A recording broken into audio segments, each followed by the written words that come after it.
Hello, everybody. Thanks for listening. I'm going to be responding here to a series of very heavy and fortunately extremely inaccurate accusations and criticisms coming from my dear godbrother, Bhakti Vikasa Swami. And I'm going to respond to his, at times, very heavy criticisms of me simply by giving you objective information about myself, what I've been doing, and about what Vaishnav culture actually is. I see this as an extraordinary opportunity coming from Krishna for me to clear up some false assumptions and beliefs about Vedic culture, which I feel are significantly weakening our outreach. And although Bhakti Vikasa Swami sort of repeatedly claims that I have given up the fight to spread Krishna consciousness, I used to be a good preacher, but of course those days are long gone. And now, rather than work sincerely to really, or through bold teaching to spread Prabhupada's mission, I have sort of been mentally kidnapped by academia. In fact, he uses the term Stockholm syndrome, which means that someone is actually abusing you or harming you, but you come under their control, so you actually see them as somehow your protectors or as people you should please. So I'll try to do the best I can, considering that I'm now suffering from Stockholm syndrome. And and I've sort of sorry, but this stuff you'll see as I get into it. It's just, I mean, it's amazing that I've come under the influence of atheists and materialist scholars.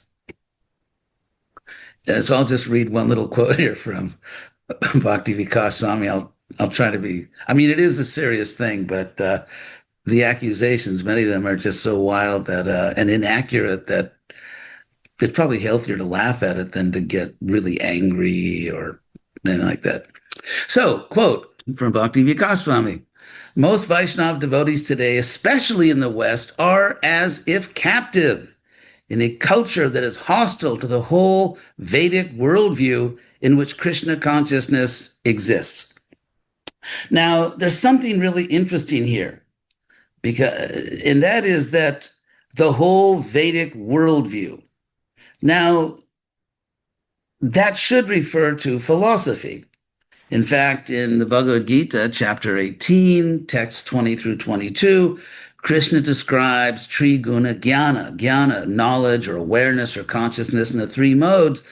And it's clear, if you read those verses, that he's talking about worldview. And so what's happened here, as I will show, is that Bhakti Vikasa Swami seems to believe that the whole Vedic worldview, not exclusively, but often refers to external things, which Prabhupada directly said are superficial. But let's just get into this more. The whole Vedic worldview.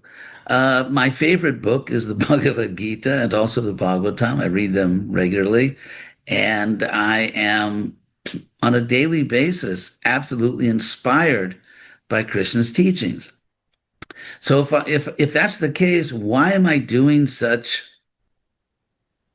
unnecessary things like trying to speak the language of academia, not embrace the ideas, because Bhakti Vikasa Swami has not given one example where I actually embrace the ideas of materialistic philosophy, but the language. He mentions that I used to be kind of useful to Lord Chaitanya's movement when I was just doing regular preaching like he does, but when I stopped being like him, I guess my utility sort of really went down.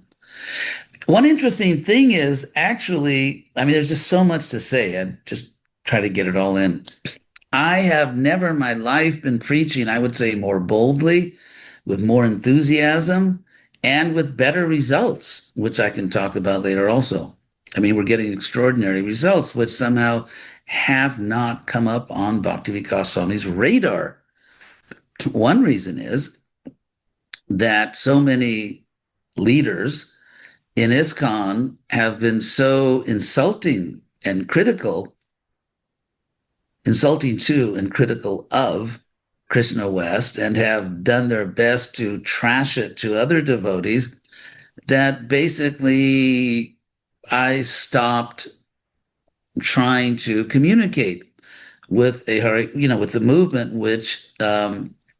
in which so many leaders, not always as sort of, what's the word, insultingly, and as say Bhakti Vikasa Swami, but I mean, so many leaders, because nowadays almost everyone in ISKCON, or a strong majority of the devotees, are disciples of gurus who are servants of Prabhupada.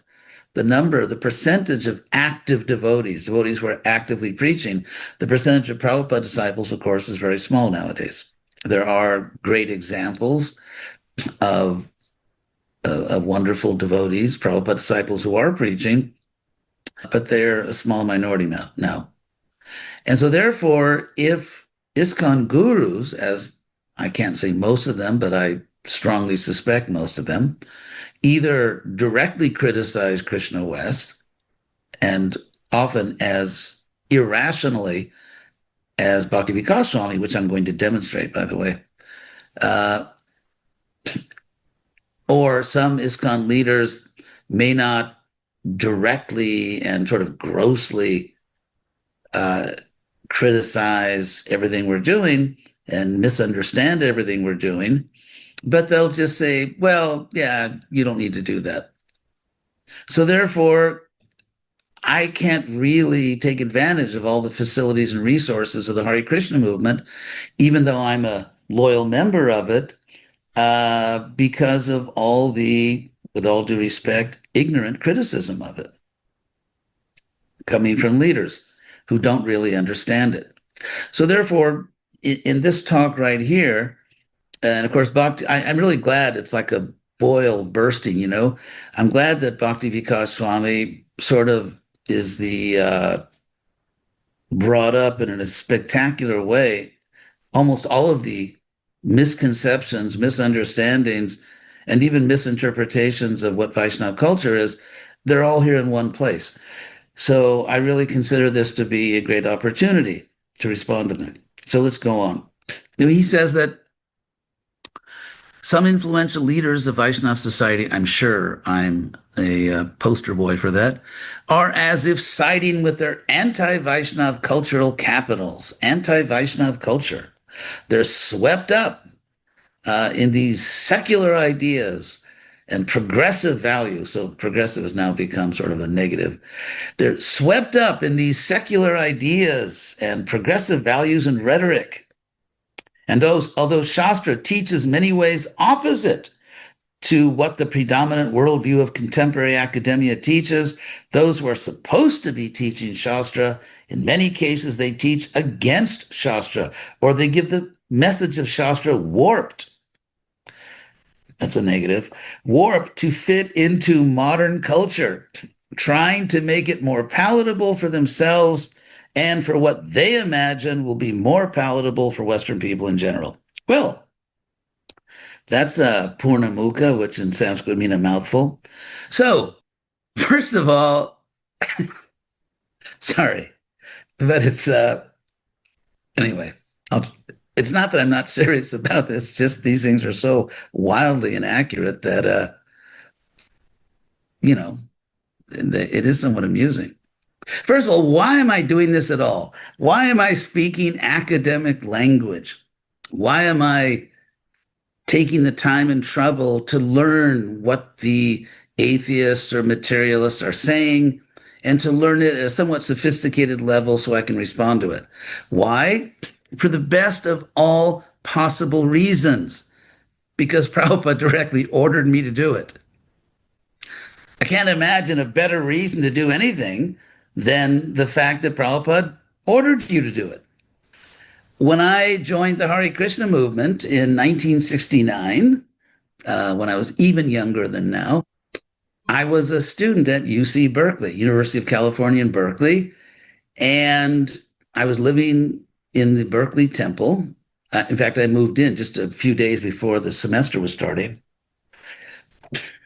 And so I asked the temple president if I should stay in school or drop out and just, sell incense on the streets and do other very revolutionary activities.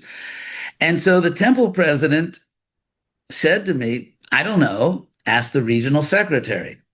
So I went to the regional secretary for the West Coast, who at that time was a brahmachari named Tamal Krishna. So I asked him, and he said, I don't know, ask Prabhupada. So it just kept going up the food chain, so to speak. And then I wrote a letter to Prabhupada. And for me, it was the most important thing I'd ever done in my life. The fact that I was going to write a letter to Prabhupada, because I knew that Prabhupada is seeing God at every moment, and which just completely stunned and astonished me, that the fact that I could actually write a letter to someone who was seeing God. So the temple president, Hansaduta, gave me sort of the whole morning off, because it took me an hour or two, just because I was trying so hard to have the proper respect and devotion. So I finally finished the letter, and most of it was just praising Prabhupada, and then I guess a little section at the end saying, should I stay in school? I mean, I made it very clear. And Prabhupada wrote back to me promptly and said, yes, you should stay in the university. Why? He said, because in order for you to teach Krishna consciousness to intelligent, educated people, precisely the kind of people Prabhupada came to recruit. Because don't forget that Prabhupada came to the West to reconstitute a Brahminical order, to put a head on the society. And just as Lord Chaitanya appeared at a time when there were certain norms, certain cultural expectations, requirements for a person to be recognized as qualified to be a teacher in society. And so Lord Chaitanya therefore took sannyas. First of all, he appeared as a scholar in a Brahmin family. If you look at where in the social order Krishna appears in different incarnations, that should tip you off to something. So it's just like, for example, Krishna appeared in a Kshatriya family, Vasudeva and Devaki. Why? Because he was coming to get rid of the demons and save the devotees. And you could say not in Vrindavan, where you have the most intimate dealings with Krishna, but in terms of Krishna in his role to establish Yuga Dharma, right? Yada yada hi dharmasya glanir bhavati bharata. It's amazing. I still remember that, considering how fallen I've become. So yada yada hi dharmasya glanir bhavati bharata abhyutanam adharmasya tatatvaram sajamyam. Krishna comes, he says, because Dharma has collapsed and adharma is rising. I have to reestablish it. Paritranaya sadhunam, to save good people. Paritranaya sadhunam vinashaya chadushkritam, and to get rid of demonic people. And so he did that physically. He actually saved people and got rid of demons physically as a kshatriya. And therefore, in that mission of dharma samstapana, establishing dharma, his most celebrated devotees were kshatriyas, like the Pandavas and the Yadus, especially the Pandavas and the Yadus. And we know, of course, Krishna's most intimate ecstatic pastimes are in Vrindavan. But in terms of establishing dharma and saving the world from adharma, his most important devotees were kshatriyas. Similarly, Lord Chaitanya exhibited many very ecstatic, intimate pastimes. But in his role as the person who restores dharma, he did that as a scholar. Yeah, Lord Chaitanya debated with Prakashananda, who was a very influential scholar in Benares, a center of impersonalism. And of course, he converted Sarvabhauma, who became an important member of his movement. So he did that. And then look who else he converted, so to speak. The six Goswamis. These were all great intellectuals. They were scholars. They wrote books. They wrote very sophisticated books. So that's how Lord Chaitanya established his movement. Of course, as we know, he did Harinam, in the streets for the people in general. But in terms of the people who became his acharyas, the six Goswamis and others, they were great scholars. Lord Chaitanya was a great scholar.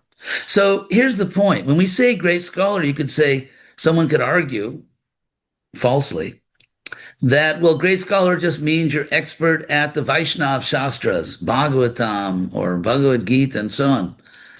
But that's not the case. I mean, obviously they were completely expert in those things.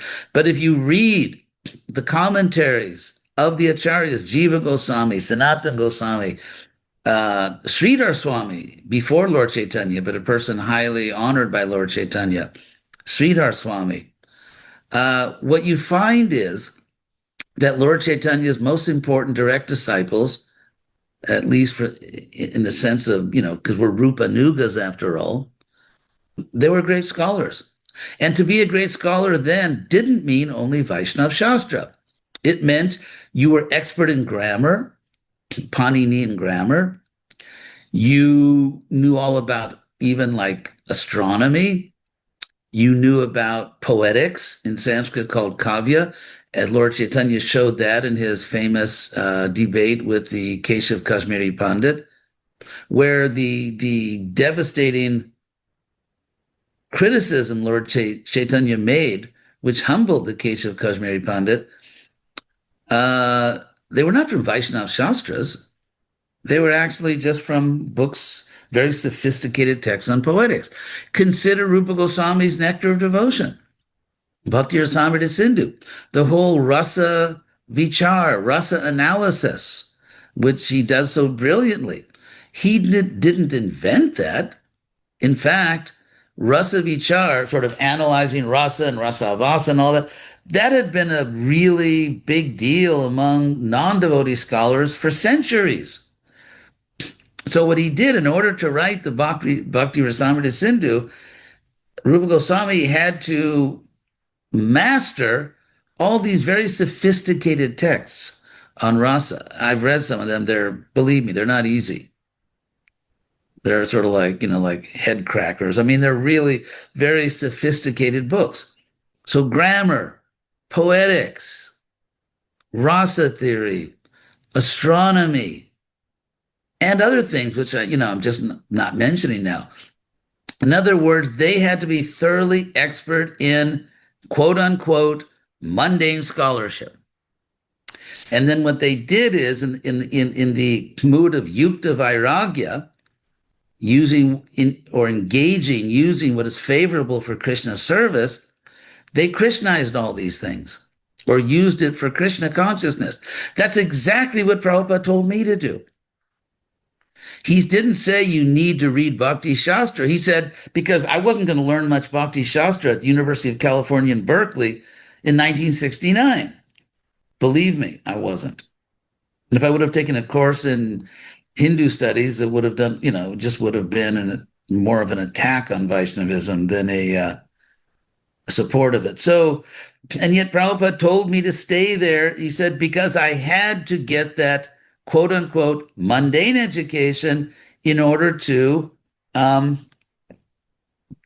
persuade other intelligent people. And that's exactly what Lord Chaitanya did. And that's exactly what the six Goswamis did. But as I'm going to show, there's a lot in this sort of this fiery critique of my life and my apparently false attempt to serve Prabhupada.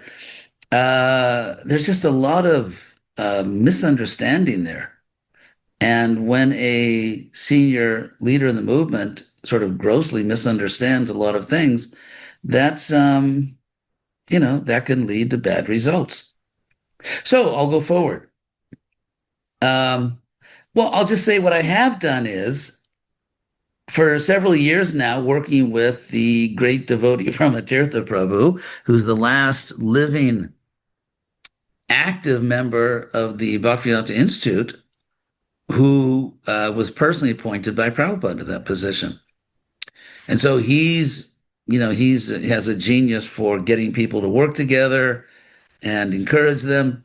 And I more or less have taken over the role of being the academic director. In fact, I'm the academic dean of the Bhaktivedanta Institute, which is Prabhupada's main academic project.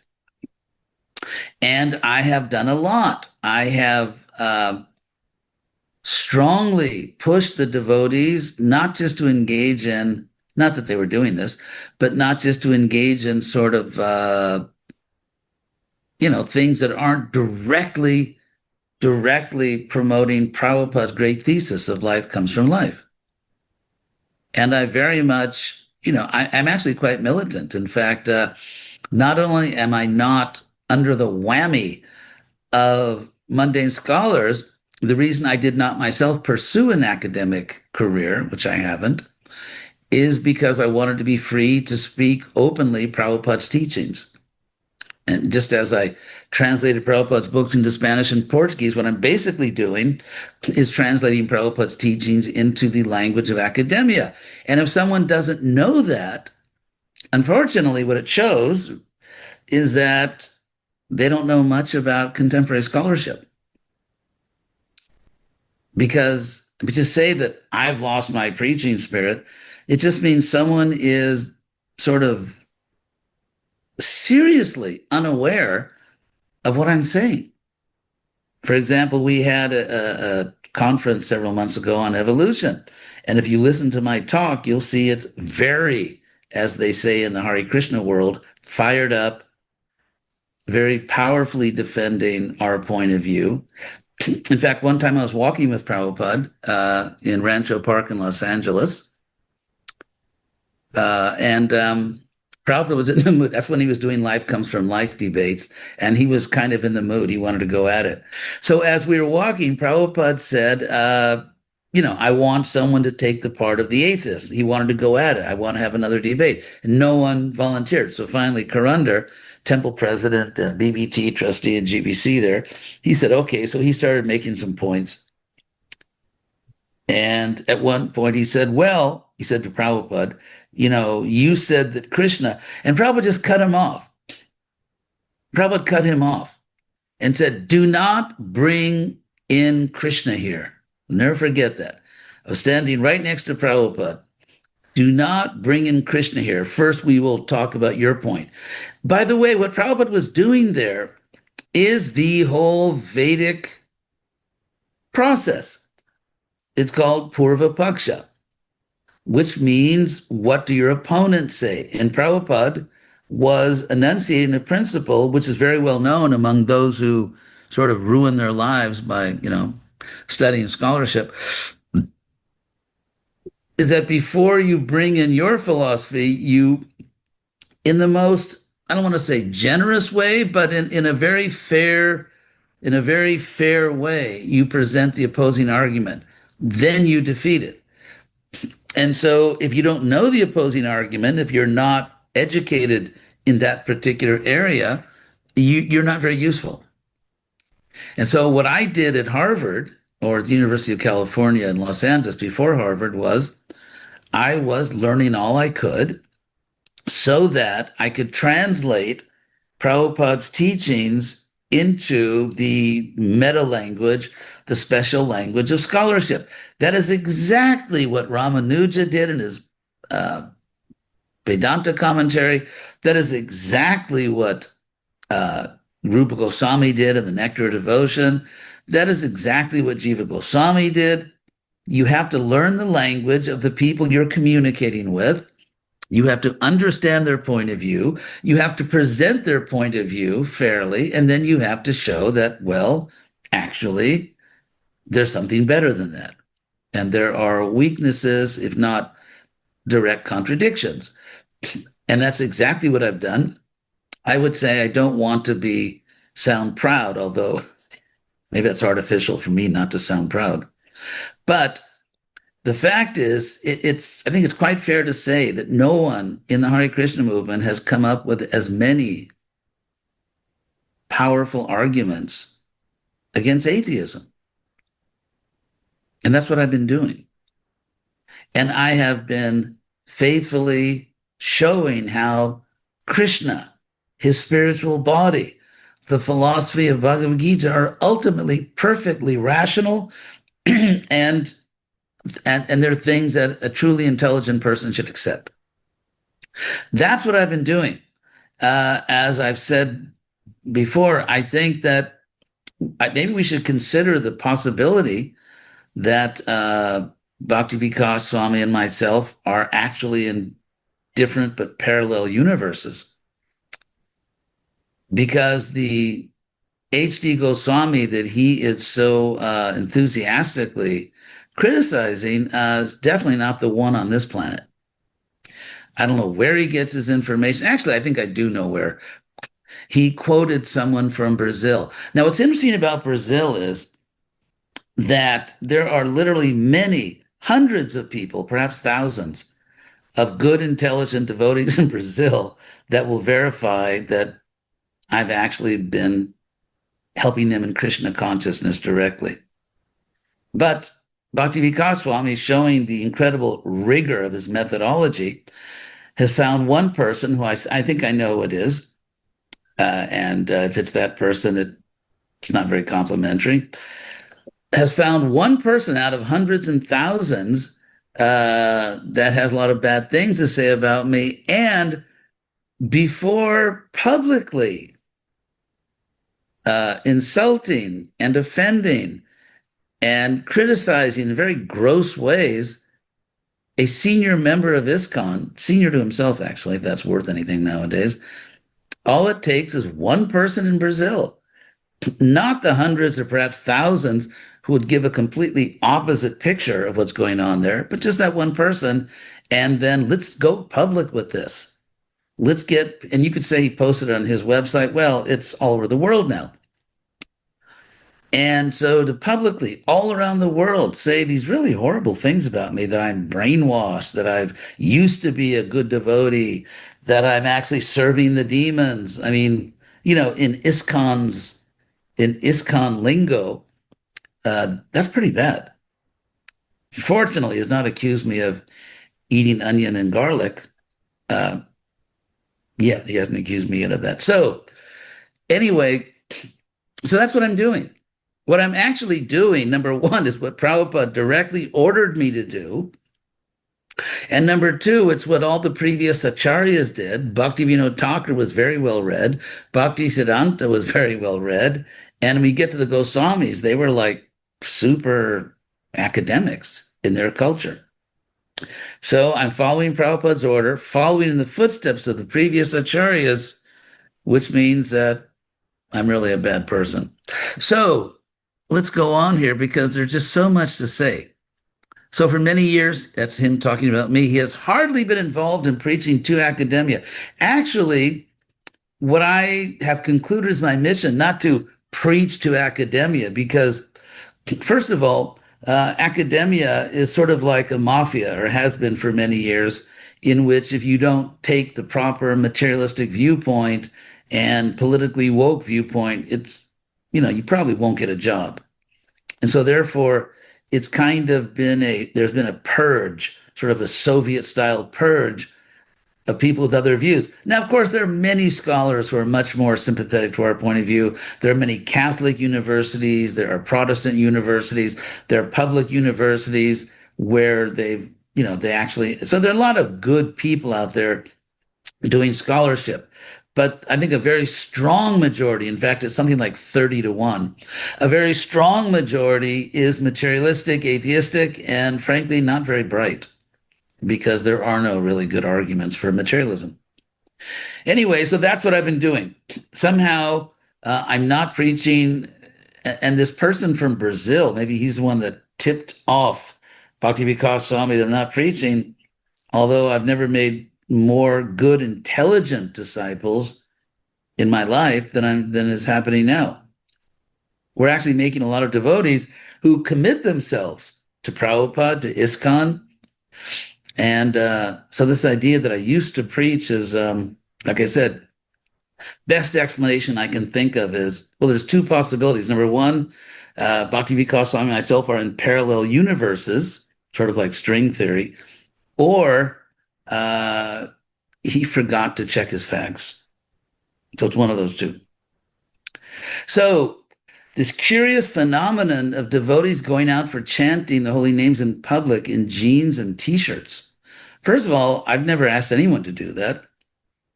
And from the very beginning of Krishna West, although I think there are worse things to do than going out in jeans and t-shirts, which I personally don't think are sinful. It's not very stylish, but it's not sinful. So Prabhupada himself authorized devotees wearing Western clothes to sell his books. Ironically, there's so many cases where Bhakti Vikasa Swami not only gets it wrong, it's like the very opposite of the truth.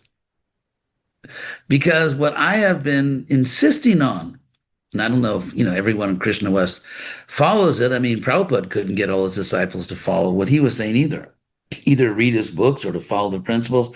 But what I've been insisting on is that when you're representing Krishna, you should be dressed, not like a bum, but you should be dressed in a, not formal, you don't have to wear like a tie and suit or something, but in a way that's respectable.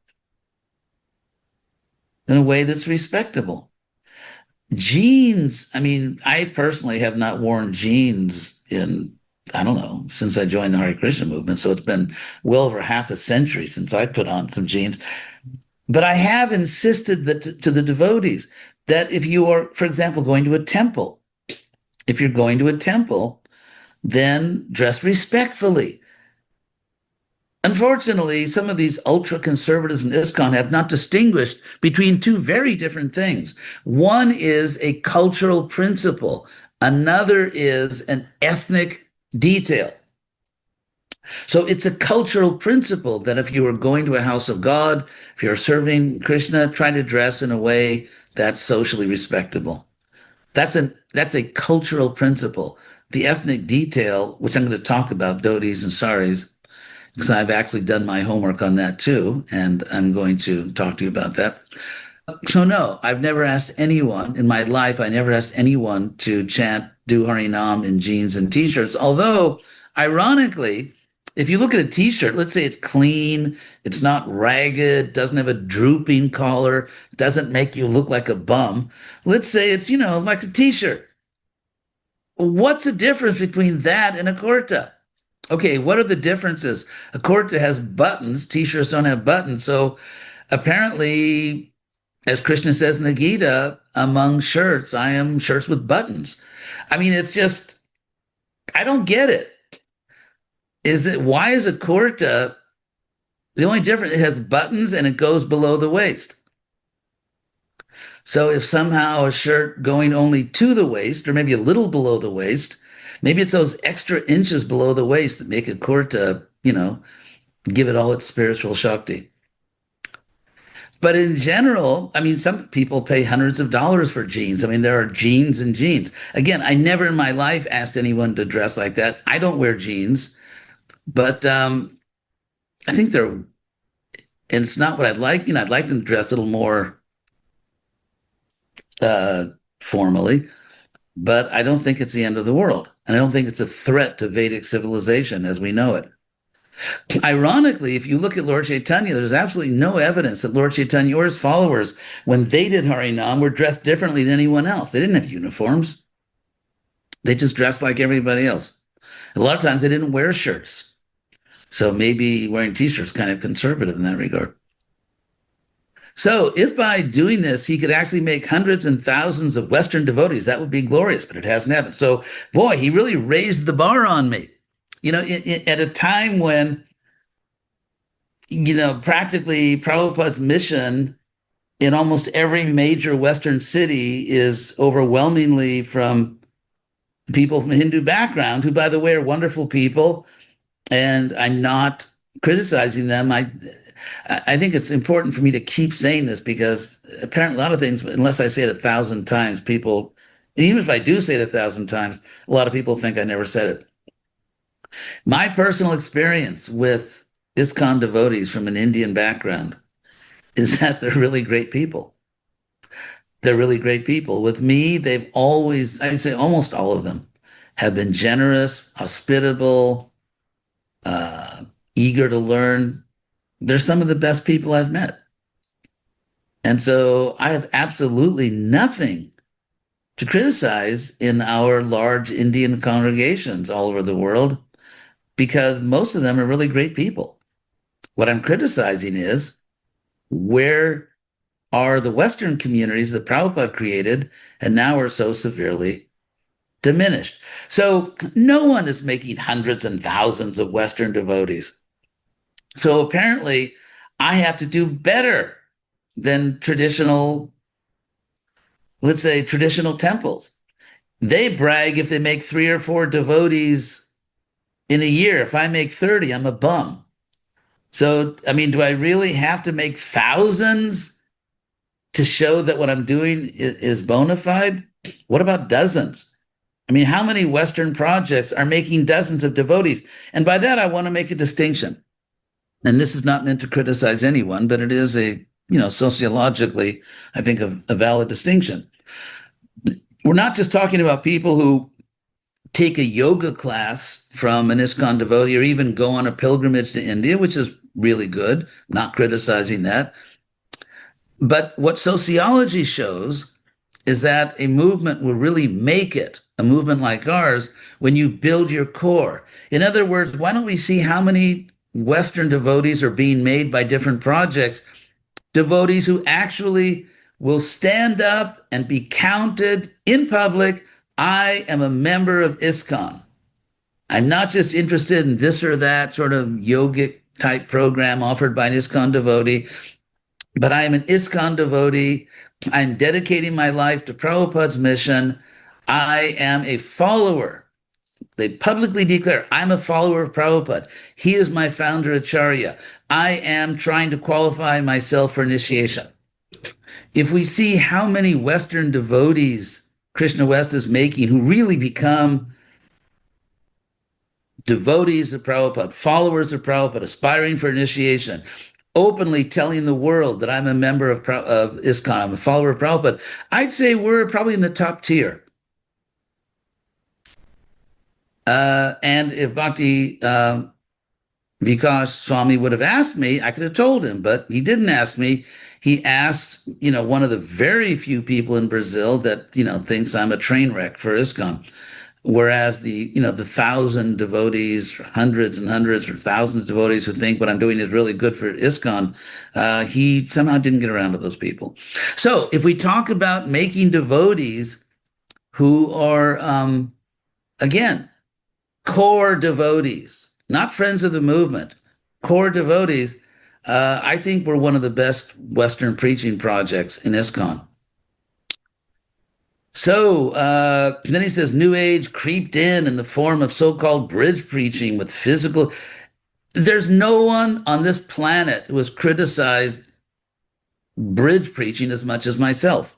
And the reason is because, as I've said 1,000 times, it tends to be foot of the bridge preaching. It's like the old joke, why did the chicken cross the road? To get to the other side. But there's a corollary here. Why did the chicken cross the bridge? And it's to get to the other side. So I have emphasized, and to what extent the people in Krishna West follow me, to what extent did everyone in ISKCON strictly follow everything that Prabhupada said? Like, for example, you should give second initiation to women. There's an example of Prabhupada personally stating something, doing it himself, but Bhakti Vikasa Swami thinking that he knows better. Well, I don't think I know better than Prabhupada. And what I will show, sorry, this has been going on forever, but everything I'm doing, I can trace back to a direct statement of Prabhupada or many direct statements of Prabhupada strongly encouraging it. So, bridge preaching, physical yoga, I it's funny because I have many disciples that teach physical yoga, and of course they're very good devotees, and I support them. And I never say you can't do that, but what I've always emphasized is that's not the center. That can't Physical yoga cannot be the central outreach program for the simple reason that it limits you to a very small group of people.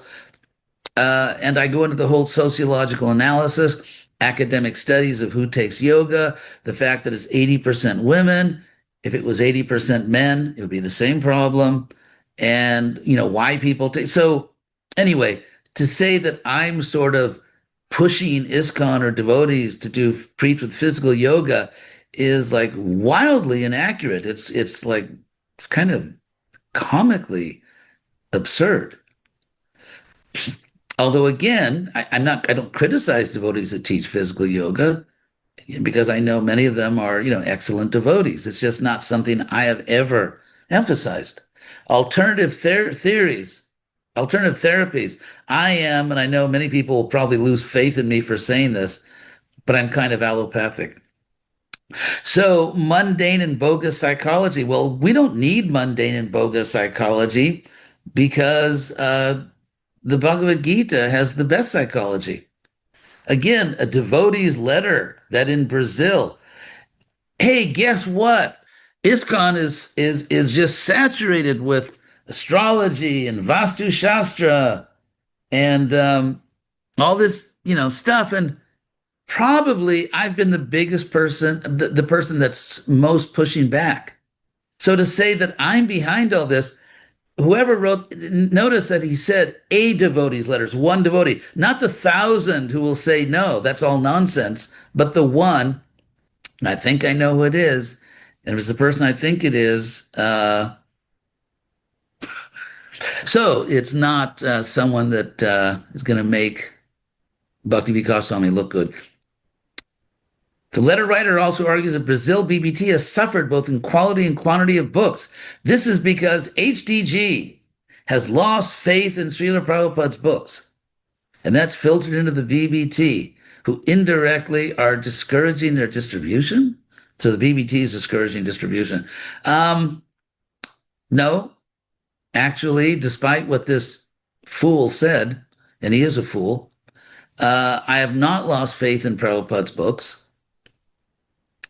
I read them regularly, and I say all the time to anyone who will listen is that no one can match Prabhupada's spiritual potency. There are no books anywhere in the world that are spiritually, Krishna consciously powerful as Prabhupada's books. However, I also say that I see one of my services as being to bring people to Prabhupada's books. And that's exactly what my preaching has done. Because every person that I initiate, or all the people who somehow follow me, understand that Prabhupada is the founder of Charya, and no one is on his level. His books are the most potent. We all understand that. One other point is that I have had nothing to do managerially with the Brazilian BBT in almost half a century. 40 to 45 years. So maybe I'm also responsible if book distribution has declined in Bulgaria or Indonesia. That's probably my fault also. But I do read Prabhupada's books myself. And I say all the time, they're the most powerful spiritual books on this planet. And I see my job, what I'm doing is bringing people to Prabhupada and his books. No longer aligned with Guru, Sadhu, and Śāstra. This ought to be good. Oh, get this. This is just for sheer entertainment value, these things are amazing. I'm not aligned with Guru, Sadhu, and Śāstra because the hand should be covered when chanting mantras. How unfortunate that no one told Prabhupada that. Because we have all these pictures of Prabhupada with his uncovered hand chanting Gayatri mantra. Prabhupada said, as far as Bhakti Vikasa quotes the Hari Bhakti Vilas, which Prabhupada said is a book written for householders in India hundreds of years ago. In other words, just as Rupa Goswami sort of took over the whole rasa vichar movement, which was a big deal back then among intellectuals analyzing rasa, and Rupa Goswami just powerfully Krishnized it, so he just sort of took over that whole domain. Similarly, India was very ritualistic at the time, and so the Hari Bhakti Vilas, among many other things, sort of Krishnizes it, and Prabhupada said he placed 3 conditions on it: that it is for householders in India in that time. So, in other words, Prabhupada's personal example is not evidence, but a book which deals with all kinds of ritual details is evidence, even though Prabhupada said it's not for this age, not for the Western world, and not for us. But that's more important than Prabhupada's own example. And yet, I'm being accused of not following Prabhupada. This is rich. I mean, this is really, what can you say? Then another point about stitched clothing.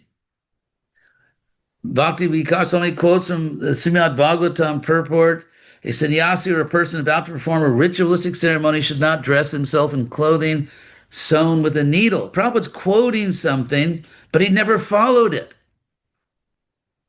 He never followed it. Why? Because as he explained to Allen Ginsberg in the famous long conversation they had, Prabhupada is just giving us a picture of this culture, but personally, he never followed that. We have many pictures of Prabhupada installing deities, worshiping deities with stitched clothing. So if Prabhupada mentions some ritual detail, I mean, mentions a lot of things. You can find Prabhupada, for example, translating verses in the 2nd canto, other cantos that talk about very sophisticated, impossible yoga techniques where you're lifting, the life air here and there, you shoot it out the head. And Prabhupada says you should do this. So you can find probably, hundreds, if not thousands, of Prabhupada's statements and purports with the word should in it, when he's just giving us a historical picture. He never taught it for ISKCON. He never said it should be taught in ISKCON. He never did it himself. But he's simply giving us a historical panorama of what this culture was. So if we were required to follow every statement by Prabhupada that has the word should in it, like you should do this, ISKCON would be absolutely unrecognizable. And anyway, it's a silly point. Prabhupada didn't follow that. Prabhupada didn't follow that. And he never asked us to follow. Here's one statement in a purport giving something from ancient history. Where's the letter from Prabhupada saying, I don't want any of my disciples to go on the altar with stitched clothing? Do we have that? Do we have Prabhupada taking this ancient ritualistic detail and applying it to us, saying, now I want my disciples to do that? I don't think we do. I've argued against these practices on the basis they are unscientific or illogical. I have to admit, it is kind of, it's sort of a ritual thing that made sense to people at a certain time in history. Maybe they had a reason. We don't know the reason. Maybe there'll be a good reason. But anyway, my attitude is quote unquote spiritually suicidal. Maybe I'm a ghost. Maybe I'm dead and don't know it, right? Like in those ghost movies where someone actually is dead, but they don't know it. Then the people around me must be ghosts because they actually hear what I'm saying and we communicate. So maybe they're all ghosts too. So this attitude, I think that directly violating Prabhupada's standards in an area where he did say over and over that you should do this, such as giving second initiation to women, and then directly refusing to do what Prabhupada did, even though he did it and told us to do it. if you want to talk about something spiritually damaging, I think that might be a good candidate. So the whole topic of the disrobing of Draupadi, that's another one. That's one of the more popular scandals I've created. Ironically, it's like, what's that expression? You want your cake and you want to eat it too. So Bhakti Vikasa Swami wants to criticize me for not following Śāstra. And then when I do follow Śāstra, he criticizes that too. So it's, I guess I can't win. Here's the point. Let me explain all this. I wrote an essay called Understanding Prabhupada, which for those who are not afraid of having their spiritual life destroyed by reading something I wrote, you can find it at hdgoswami.com. There, Prabhupada makes, I quote Prabhupada extensively, and Śāstra, where Prabhupada says that the ultimate authority is Śāstra. There's Guru, Sadhu, and Śāstra. Ultimate authority is Śāstra. Now, among the Shastras, according to Lord Chaitanya, according to Jiva Goswami, according to Prabhupada, the most important Shastra is the Bhagavatam. That's our principal work. Prabhupada said the Bhagavad Gita, of course, introduces you to all the important ideas, and the Bhagavatam is the most important Shastra. So regarding Draupadi, I am following the Bhagavatam. I'm following the Bhagavatam, which I'll explain. The Bhagavatam mentions the offense to Draupadi in the gambling hall several times, and each time says the same thing. The offense was touching her hair. Kacha sparsha hatayusha, it's one of them. Kacha means the hair, sparsha, touching. Hata was destroyed, ayusha, their duration of life, as in Ayurveda. So to understand why these kshatriyas these kings could destroy their lives literally by touching her hair, you have to understand how powerful symbolic anatomy is in this culture, in Vaishnava Vedic culture. So, for example, we sing Bande Guru Sri Charanarvindam. There are just endless verses and songs talking about serving the feet of the Guru. Now, what that does not mean is that to please your Guru, you have to become a pedicurist, or maybe a podiatrist. That's not what it means. Oh, if someone wants to volunteer to be my pedicurist, I won't. But anyway, so that's not what it means. It's symbolic. It means serving humbly. It doesn't mean you have to literally become a podiatrist or a pedicurist. It just means that you have to serve humbly, because to go to the feet is an act of humility. And of course, we physically bow at the feet of the great souls like Prabhupada. But now, just as the head is a very powerful symbol, anatomical symbol, sort of symbolic anatomy, it's very powerful. It permeates, it pervades our Vaishnava culture. Similarly, the head is equally powerful as, you could say, symbolic anatomy. And the best example of this, I think, is when Krishna and Arjuna bring Ashwatthama back to the Kuru military camp because he has killed the 5 sons of Draupadi. And even it said, the Bhagavatam says, Krishna was like, "What are you doing, Arjuna?" He wanted Arjuna just to kill him, but he brought him back to the camp. And then a big debate broke out between Bhima and Draupadi. And of course, Bhima, no surprise, said, "Kill him." And Draupadi said, "Muchatam esha, let him go, because I can't do this to his mother, because I know what it feels like as a mother to lose a son. Don't do that to him, to his mother." What's interesting is, like in the last a year or two ago, there was this huge debate in ISKCON about how to punish or not punish a senior devotee that did something wrong. And people got it's like everyone saw people on the other side almost like as demons, But the simple fact is here we have two pure devotees, intimate associates of Krishna. We should only be so lucky. Bhima and Draupadi. And they disagree on punishment, which no one noticed. No one noticed that.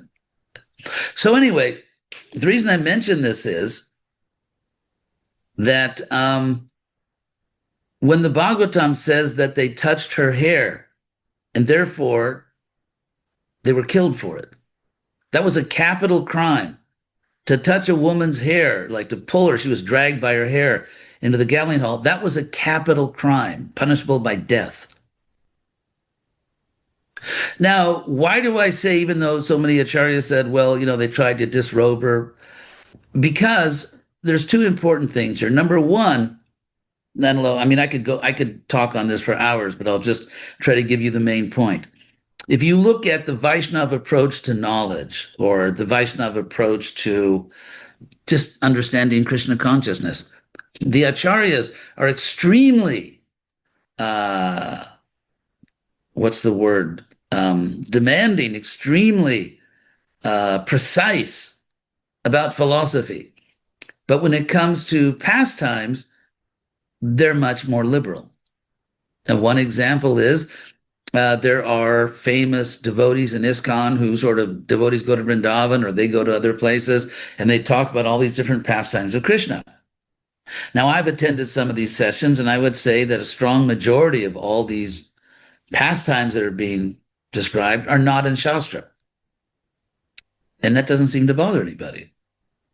One time, a very well-known sannyasi in ISKCON, or was in ISKCON, was taking me on a tour around Govardhan. And he said that, here the gopis met Krishna and did this, and there Krishna did that.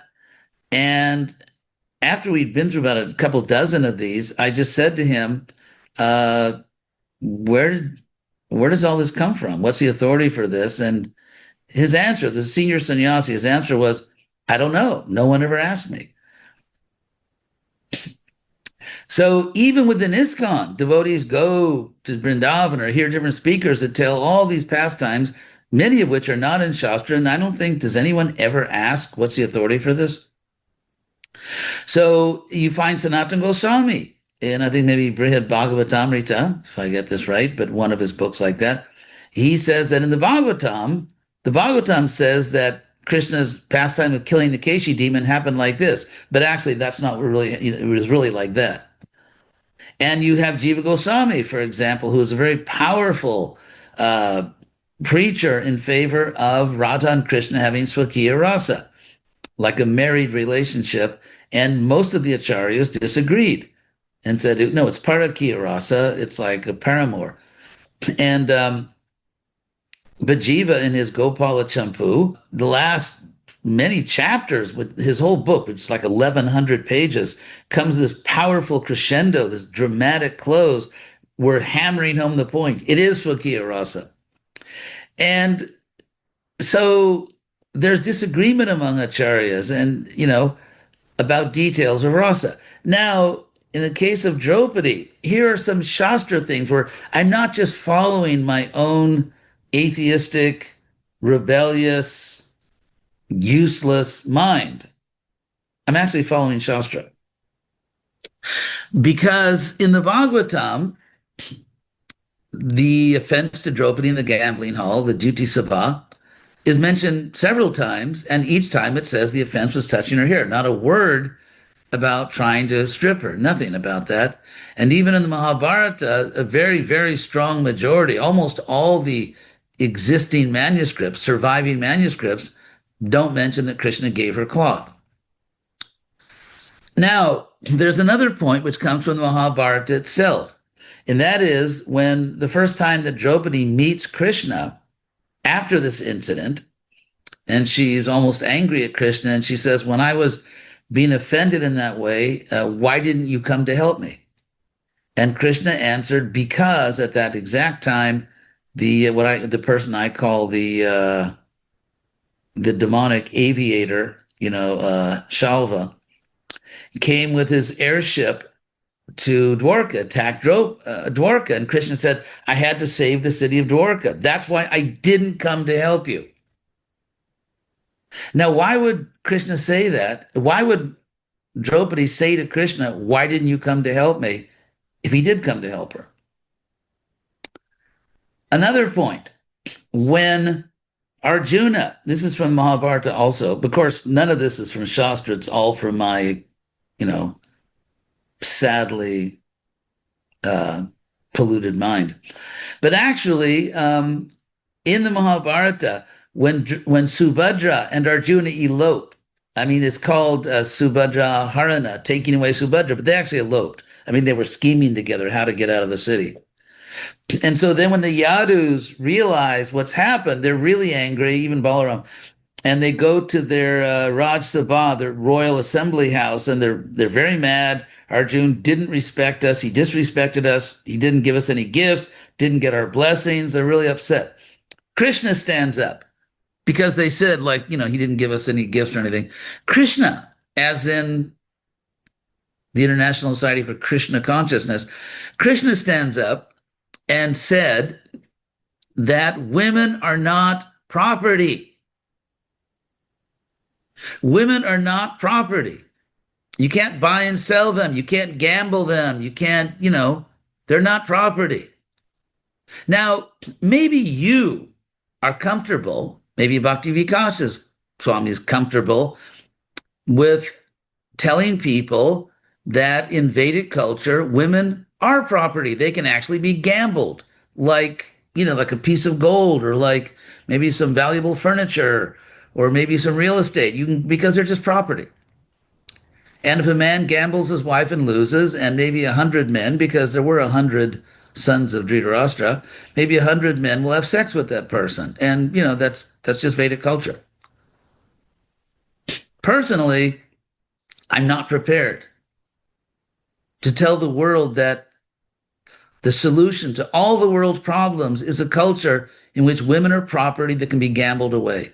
I'm not ready to do that. If that's a lack of Krishna consciousness on my part, tough luck for me.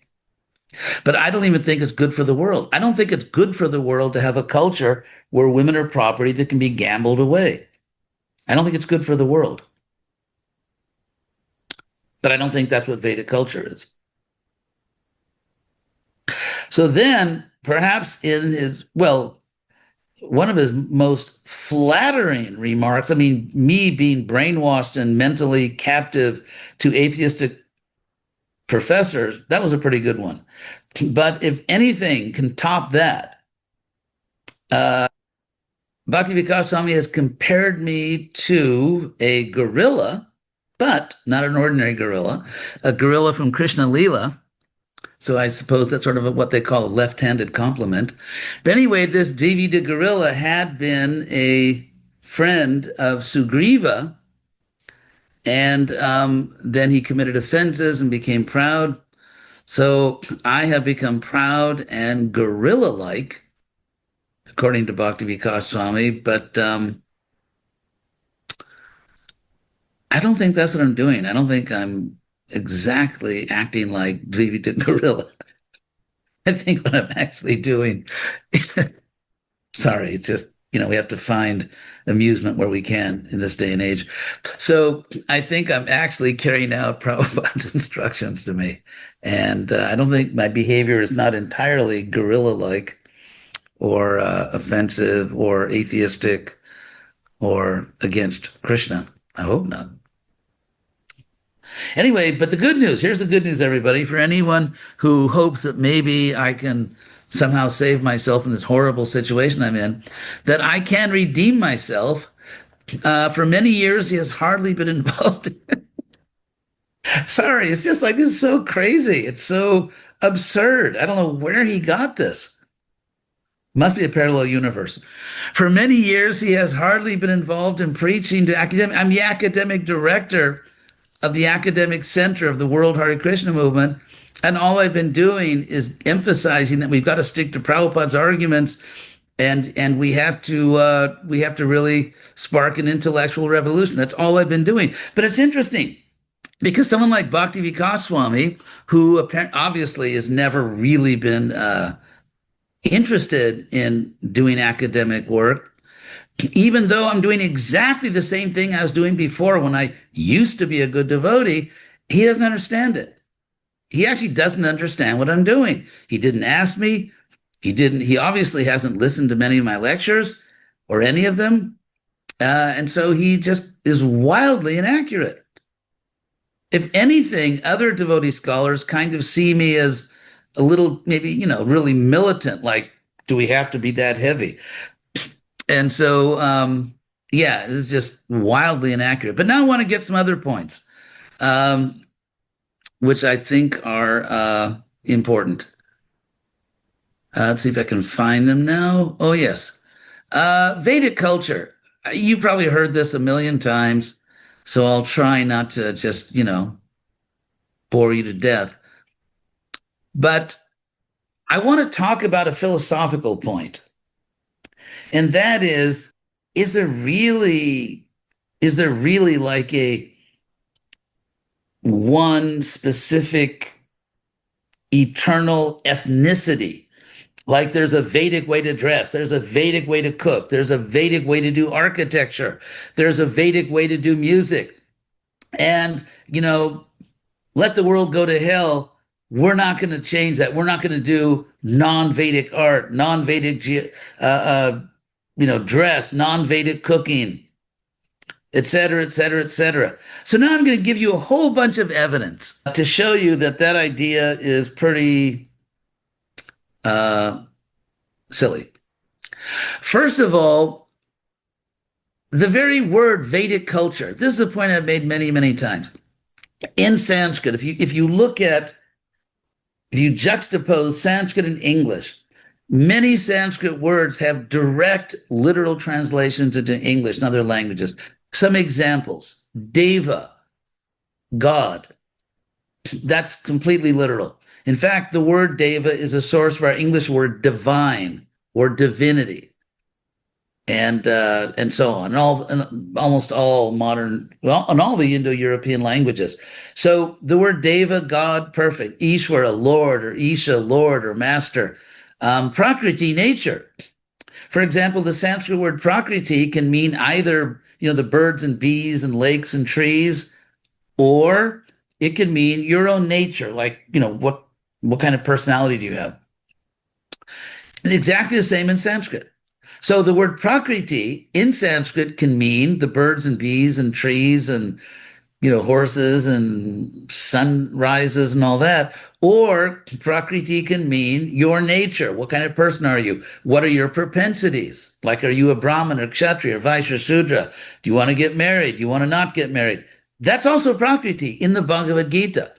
So to translate Prakriti as nature is a perfectly literal translation. There's all kinds of words like that. There's all kinds of words. So many Sanskrit words have direct equivalents in English and other, especially Indo-European languages. However, some English terms that we have don't come from a literal term or expression in Sanskrit. One of those is Vedic culture. Now, what do you mean by Vedic culture? I'll tell you what Vedic culture actually is. If we want to use that term, even though there's no direct equivalent in Śāstra. And Śāstra, the equivalent would be Daiva Varnashram, the Varnashram system, which is dedicated to Krishna. That's it. With just a few words, that's what Vedic culture is. Varnashram Dharma dedicated to Krishna. But if you mean by culture ethnicity, a way of cooking, a way of dressing, a way of a certain kind of architecture or music, and if by that you say Vedic or a way of dressing, and it really looks like that's what Bhakti Vikasa means, Bhakti Vikasa Swami. If that's what you mean, no, it's not in Śāstra. There's no divine ethnicity, like an ethnic tradition. Like you could say, okay, this is traditional Mexican music, or this is a traditional Balinese folk dance, or this is, sort of traditional Bulgarian cooking. So if that's what you mean, that Krishna has brought down to earth from heaven, from Vaikuntha, an ethnicity, no evidence at all in Śāstra. No evidence in Śāstra. And now I'm going to give some examples of that. And then I want to add one more point, and then we'll go down the list. Pure devotees, like Prabhupada, who's a pure devotee, who's seeing Krishna, to see Krishna, to be a Mahabhagavata like Prabhupada, does not mean that you can time travel. There's no time travel in our Shastras. There is the case where different systems of time, like maybe 10 minutes in a higher planet is 1,000 years on Earth. That's not time travel. It's like, Einstein's theory of relativity, where time can move differently in different places or different speeds. It's not time travel. There's no story. There's nothing in the Bhagavatam about someone going back in time, the time machine. There's no Vedic time machine. And there's no evidence that acharyas look back in time or actually seeing what happened before. Now, it is said that Vyasa, for example, or other great devotees are Tri Kala Gya, literally knowers of the three times, past, present, and future. But if you look at the context, when it says that, it's not that Vyasa is looking back to specific events and seeing people do things. And it also doesn't mean that he's looking to the future. He can actually see events unfolding that haven't happened yet. That's Hollywood. It's not the Vedas. So whenever it talks about someone being Trikala Gya, it's knowing planetary and cosmic seasons. Like, for example, I'm going to show my powers in ISKCON Guru and I'm going to tell you something about the future. In the Northern Hemisphere, it's going to get colder the next several months, right? I just revealed the future to you. If you're in Northern Europe, or if you're in the Southern Hemisphere, I can see with my powerful guru eye that it's going to get hotter. So that's so Vyasa saw the Kali Yugas coming. He knew what Kali Yuga is. Other people are not aware of it. Those of us who are learning from Prabhupada, we know it's Kali Yuga because we see it every day. But back then, it's not that everyone knew that Kali Yuga is coming. And so Vyasa could see it, and he predicted what it would be like. Now I'll give you some examples which show that Prabhupada was not and never claimed to be. I'm not offending Prabhupada. I'm not saying, well, Prabhupada claimed this, but it's not true. That's not what I'm saying. Prabhupada never claimed to do time travel. So, for example, Prabhupada approved art, Panchatattva pictures, where Śrīvas is pictured as a young brahmachari, but in fact, he was an elder grihasta.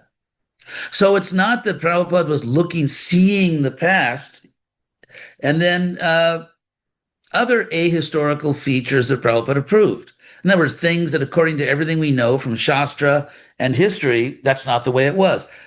Pictures of the gopis, including Radharani, with covered heads. There's no evidence that in Śāstra that they covered their heads, or any women covered their heads. That was a Muslim custom. That actually, it became prominent in India under Muslim rule. The gopis wore belts, and other women wore belts. When's the last time you saw ISKCON art with a gopi with a stylish belt and a skirt? Consider other things where Krishna is absolutely present, but the way Krishna is presented is ahistorical. Consider how the deities are dressed. We have Gaura-Nitāya deities all over the world, and they are dressed in very opulently with jewels and silk. They never dress that way. That's not historical, but they're present. All of us know that Gaura-Nitāya in their authorized deities are very powerfully present. So you can be a seer, you can be a tattva darshi, You can see the truth. You can see God, because that's what we're doing when we go to our temples or even look at pictures of Krishna. We are seeing God, actually, more than we realize. And yet it's not historical. That's not how Gaura Nitai dressed. But they're definitely present, and that's really Gaura Nitai, but it's not historically accurate. Another point, geography or topography. If you look at, ISKCON art or even Indian Vaishnava art and look at pictures, paintings of Govardhan, it does not look like the Govardhan that people visit nowadays. They're very different.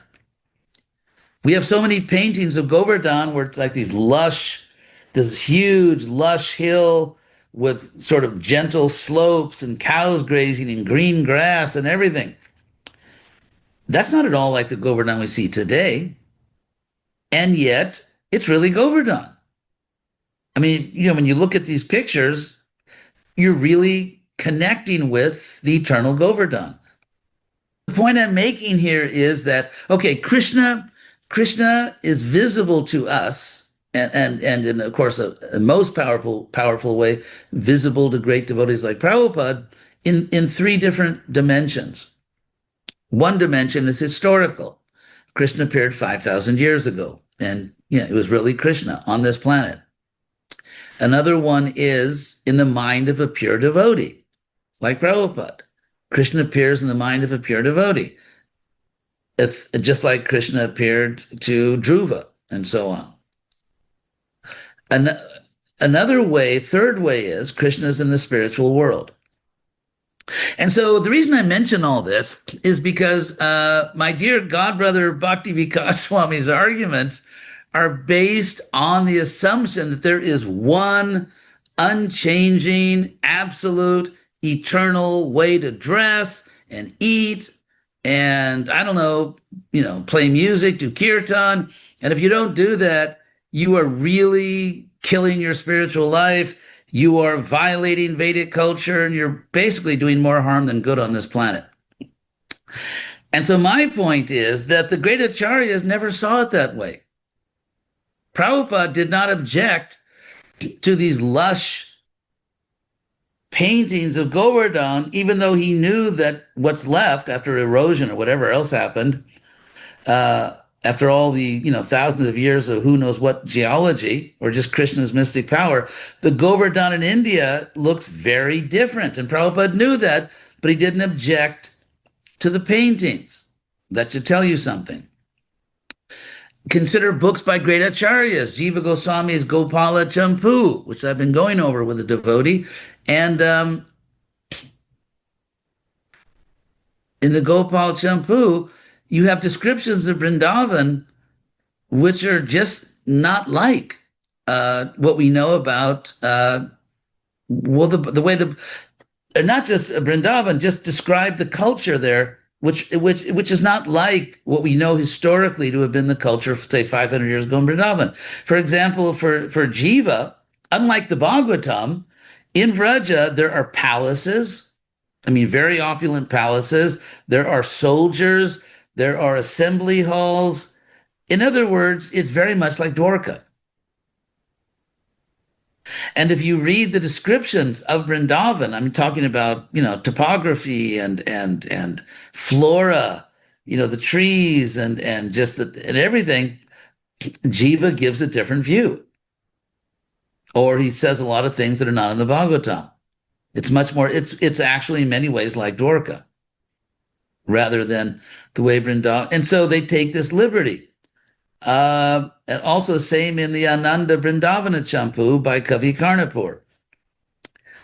So now another way in which pure devotees they are pure devotees, but they're not doing time travel, and they're not they're not necessarily seeing all the details of other worlds. To give an example, Prabhupada not only approved the sort of the picture of Srivas Thakur as a young brahmachari, though he was an elderly grihasta, he also approved many paintings that had Lord Indra in them. And Lord Indra, in virtually all those paintings, has dark hair. but Indra doesn't have dark hair. Actually, in the Rig Veda, and if my sources are right, verse 10.23.4, he is described, Indra is described as, first of all, Hiranya Varnam. His complexion is golden, so it's more Caucasian, and Aruna Kesham. His hair is Aruna, which means blonde or tawny, which can mean sort of like blonde, dark blonde or reddish. And so I don't think there's a single painting in ISKCON art or a single painting in India that actually depicts Indra the way he's described in the Rig Veda. Another person that has blonde hair, you'll be surprised to hear this, maybe like a little dark blonde, but nonetheless blonde, is Narada Muni. And you will find that in the Srimad Bhagavatam, 10th canto, text 70, verse 32. His hair is described as Pinga. Pinga, P-I-N-G-A. And I will read to you, so it's not just one of my crazy ideas. I will read to you what that word means in the Sanskrit dictionary.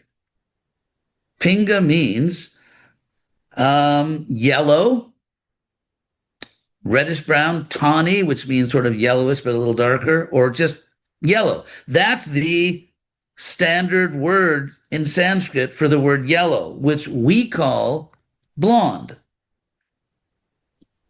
And that is a description of Narada Muni. So again, okay, let's go on. One of the ways in which I am offending everything that's sacred in my reckless foray is that I don't understand. There is absolute Vedic ethnicity, like Vedic architecture.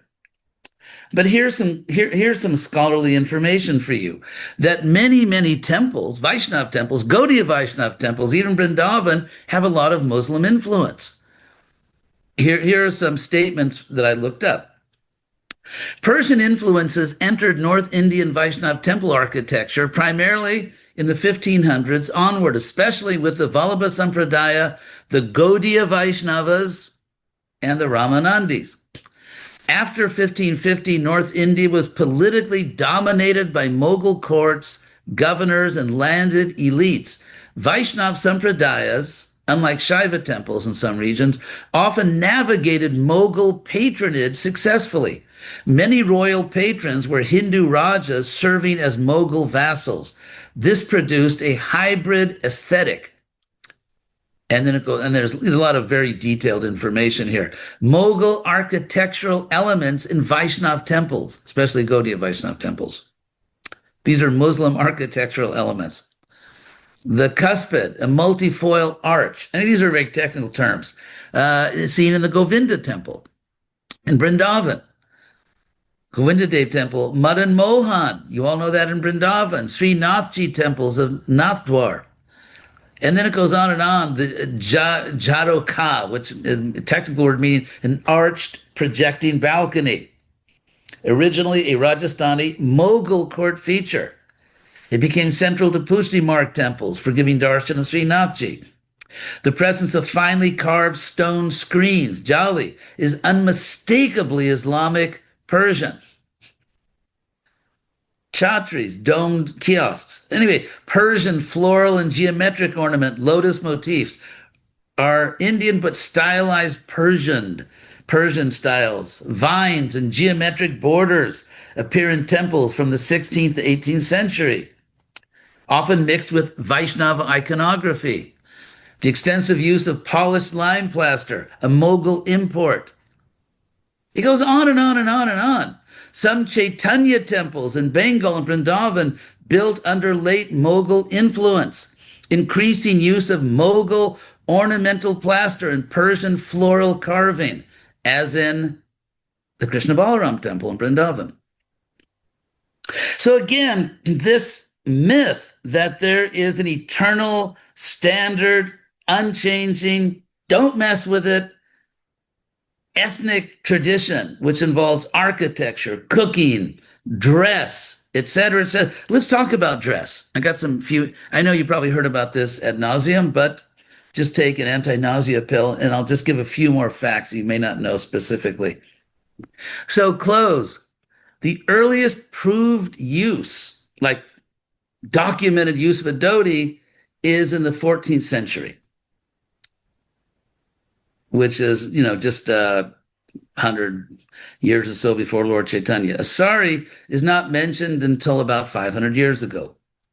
Not mentioned anywhere, not described anywhere.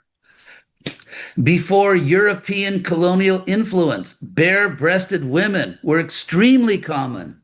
In Tamil Nadu, Kerala, it's really hot in those places, Tamil Nadu, Kerala, and parts of Karnataka. In North India, it was less universal than the South, but widely attested.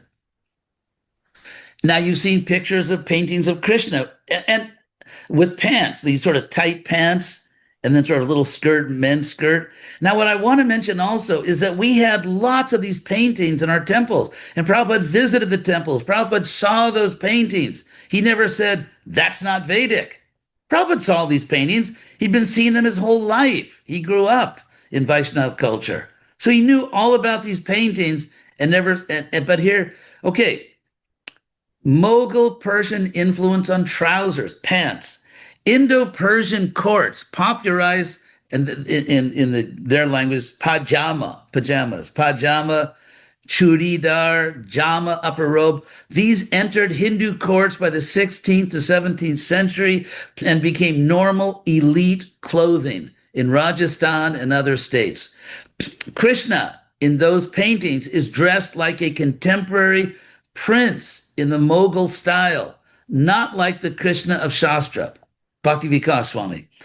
I don't think he ever complained about those Indian paintings or, So Krishna in hundreds and thousands of Krishna art, which is in many temples, ISKCON temples, without a peep out of Bhakti Vikasa Swami. Actually, it's not like the Krishna of Śāstra. It's like Mughal style, tight pants or courtly Indo-Persian. No Sanskrit texts cite trousers for Krishna, pants.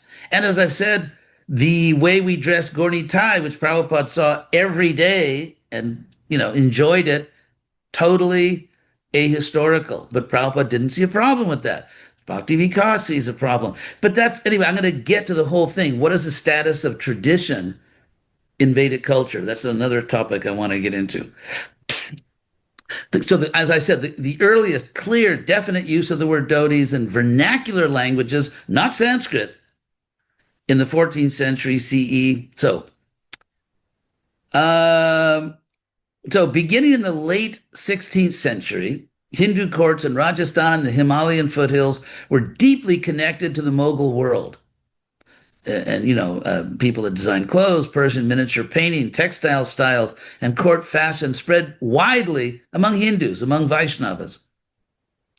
Hindu kings employed Mughal-trained artists. They adopted Mughal dress, absorbed Mughal conventions. These are Gaudiya Vaiṣṇavas, many of them. Absorbed Mughal conventions of feminine modesty, head coverings, veils. They adopted Mughal pigments, paper, and painting techniques. In other words, there was massive Mughal influence. Because Krishna devotional art was court-sponsored, painters naturally dressed Krishna and the gopis like contemporary nobles of their environment, not like figures from the ancient Puranas. So, the main visible Muslim Indo-Persian influences and depictions of Krishna and gopis.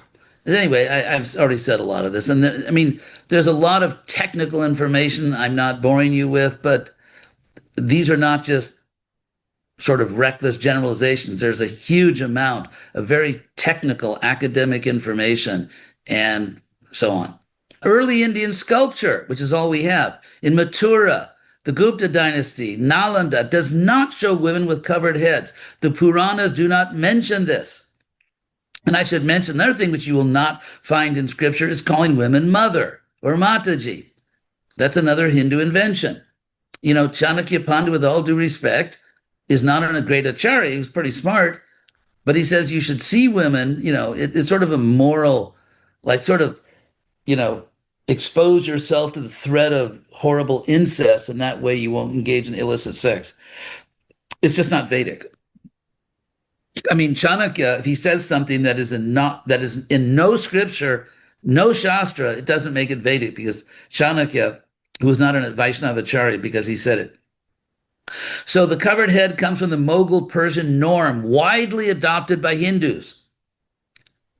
Artists transferred this aesthetic to all depictions of women, including the gopis. Thus, covered gopi heads are the most obvious example of Muslim influence, Muslim artistic influence.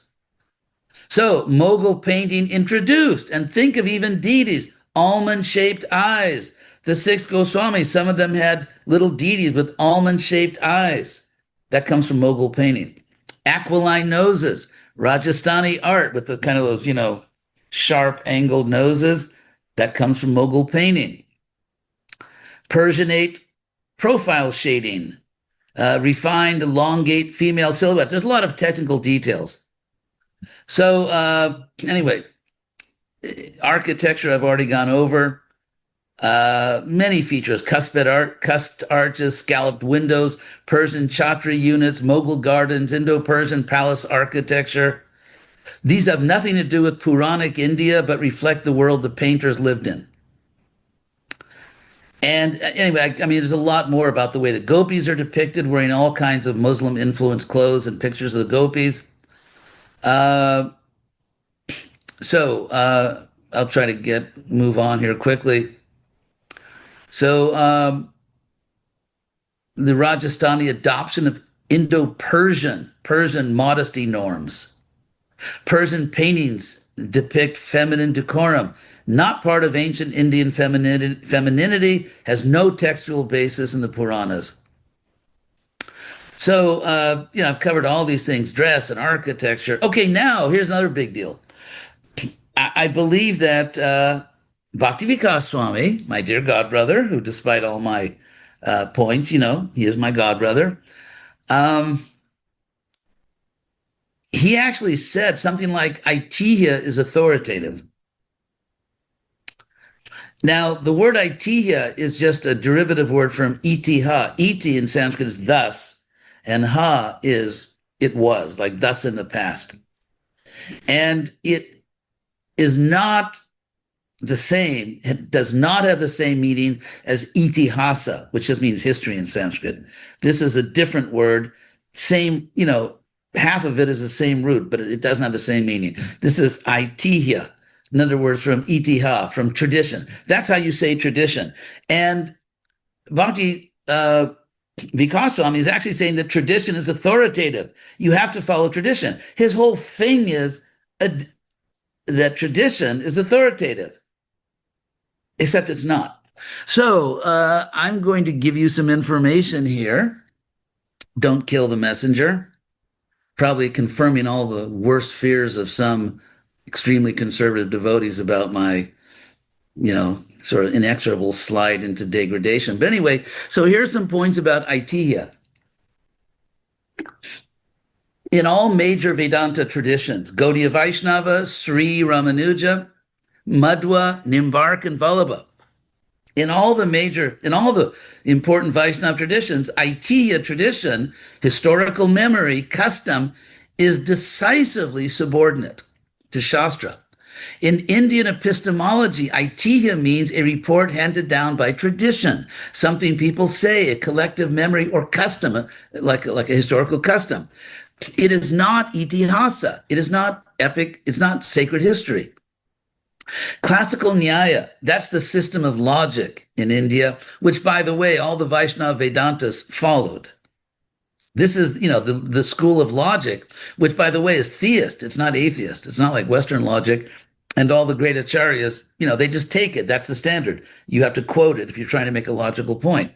It classifies Itihā as not a significant pramana. It is not a significant form of evidence. It is unreliable. And you should believe it only if the real pramana, the real evidence, supports it. So my question is, where is the pramana in Shastra, the support for dress codes, stitched clothes? Because Sanatana Goswami, who's a great super acharya, Prabhupada said he's writing for householders, number one, in India, number two, hundreds of years ago, number three. That was not, Rupa Goswami in the 6th chapter of Nectar Devotion does not mention that as a fundamental principle of bhakti yoga. Hence, a detail. And a detail not even for us today. A detail which Prabhupada rejected in his own life. So, Jiva Goswami repeatedly says that only Shastra, specifically Shruti, Smriti, Purana, Pancharatra, has binding authority. In Tattva Sandarbha, he says, this Jiva, Shabda, Shastra alone is the supreme pramana for matters beyond sense perception. He accepts Itihā Purana as Shastra, but never elevates Itihā to an independent source of authority. Jiva treats it as non-authoritative. It helps clarify a point in Shastra already taught by Shastra. In other words, if we had statements in Shastra saying dress like this, design buildings like that, or offer these kinds of vegetarian foods to Krishna, or that kind of architecture, but it can't invent things. It has no epistemic authority for Siddhanta. No epistemic authority for Siddhanta. In Govinda Bhashya 113, Baladev Vidyabhushan, and elsewhere, Baladev is clear. Loka prasiddhi, popular customs, cannot override Shruti or Smriti. Itihā is the weakest form of evidence with no doctrinal authority. In the Sri Vaiṣṇava Ramanuja tradition, Itihā is not accepted as a pramana. It belongs to the 4th category, Loka Vyavahara, common belief. It may be harmless, but is never binding. Madhvacharya, let's have everyone come on in here. Madhvacharya is even stricter. Only Shruti, Smriti, Itihāsa, Purana are valid. Itihā is Loka prasiddhi and has no doctrinal force. Pan-Indian, that means everywhere in India, Vedanta principles. All schools agree on a uniform epistemic hierarchy. That's epistemology. How do you know you know? Shruti, Itihāsa, Pancharatra, etc. Itihā sits at level 4 with merely sociological relevance. It's just sociological. So in Gaudiya, Sri Madhva, all classical Vaishnava traditions, Itihā has no binding authority. Far below Shastra, it cannot establish doctrine. And yet, Bhakti Vikasa Maharaj claims that we must follow Itihā. So if people in the Vaishnavas in India wear dhotis, you have to wear a dhoti. Nothing in Shastra, nothing in any Shastra, but that's what people did. So that's authority. I don't think so. So, last point, and then I will maybe finally release you from this harassment, and that is that will ISKCON follow the glorious Gaudiya tradition of producing, not everyone, but systematically producing great devotional philosophers, great scholars, or will it be anti-intellectual and attack those who dare to think within the boundaries of Siddhanta and Shastra? We come from a great tradition, a great, powerful intellectual tradition. And merely because I don't reject that tradition, and instead I tried to educate myself, to some extent, then, I'm definitely an existential threat to everything that's good and holy. By the way, what is one of Lord Chaitanya's main names? Nimai Pandit. He was a pundit. He's obviously God. He knows everything. I mean, he's omniscient. But in his pastime form, he was a great scholar. And he used that scholarship to defeat the Keshav Kashmiri Pandit, to defeat Prakashananda, to defeat Sarvabhauma. He used it to train the greatest scholars of their time, Ramananda Roy, the six Goswamis, all great scholars. And then Bhakti Vinod Thakur, Bhakti Siddhanta, Prabhupada himself. So but suddenly we have like this, what would you call it? It's kind of like this anti-academic, anti-intellectual thing where you're not preaching. I preach every day. I preach very strongly every day. But because, my dear Bhakti Vikasa Swami, it's not in your non-academic language,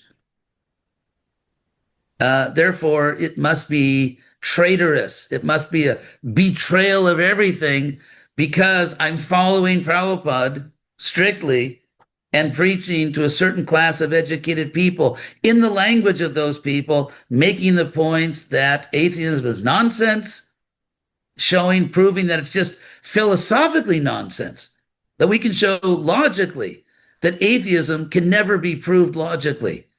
I've shown that. I've shown that the people who claim that species evolved without God are actually betraying science. It's false science when they say that. I proved that logically. Now, this may not have caught your attention. Maybe all this stuff I'm doing, training a whole new generation of devotees to, in a very intellectually sophisticated way, defeat atheism, defeat materialism, establish the plausibility of what we're doing so that intelligent people are at least open to it. None of that, but all it takes is one letter from one fool in Brazil and, a whole lifetime service. So everything I'm doing, I'm not doing. All the good we're doing is bad because one person that you don't even know and you didn't fact check. And I can give you hundreds, if not thousands of names from Brazil of very intelligent people, very good devotees, very faithful devotees in Prabhupada and ISKCON and Krishna who will tell you exactly the opposite. So, my dear Bhakti Vikasa Swami, all the best. Despite my fallen condition, I hope I said something which you may find worth looking into. And I'm going to continue trying to carry out Prabhupada's order. Because as Prabhupada made very, very clear, we have the mass, we need the class, boil the milk. We have to create a new Brahman order. If we don't get the intelligent people, ISKCON is not going to save this planet. It's not going to save this planet if we don't get intelligent people, and they have their own language. For me, it's no different translating Prabhupada's books into Spanish, into Portuguese, or into the language of educated Western people. It's just another translation. And so what your criticism sounds like to me is if you would have accused me of betraying Prabhupada because in Latin America, we were selling books in Spanish and Portuguese, not in English. Prabhupada did his books in English, and you're selling books in Spanish. I mean, that would be pretty crazy, wouldn't it? Frankly, I think it's equally irrational that when I translate Prabhupada's teachings, not mine, into the language of educated people, because Prabhupada ordered me to do that, that for you, I'm becoming degraded. And I used to be a good devotee. Amazing. So anyway, all the best. And I think I've explained for anyone that listened to this whole thing, God, you should get some kind of prize for listening to all this. So thank you all and all the best. Bhakti Vikasa Swami is my godbrother. I wish him all the best. I've stated my points somewhat strongly because, reciprocating. So, Hare Krishna. All glories to Prabhupada. All glories to his mission. Mark? And it's recording. So, in the talk I gave yesterday, I spoke about Itihā, Aitihya, Itihā, from the words Itihā, which means something thus in the past. And so Bhakti Vikasa Swami has argued that Itihā is authoritative. I believe I refuted that by quoting many different traditions, including Gaudiya Vaishnava tradition, Jiva Goswami, and others, that no, Itihā is not automatically authoritative. In fact, it's considered one of the lowest types of evidence you could bring, and it never compares to Śāstric evidence. So I'd like to go beyond that now, today. I would like to say that the people who are arguing that it's all about tradition, actually don't really follow that. Or if they do, they shouldn't, and I'll explain why. Prabhupada made clear when he had a long conversation with Allen Ginsberg that there were just like innumerable traditions that Prabhupada did not bring because they weren't appropriate.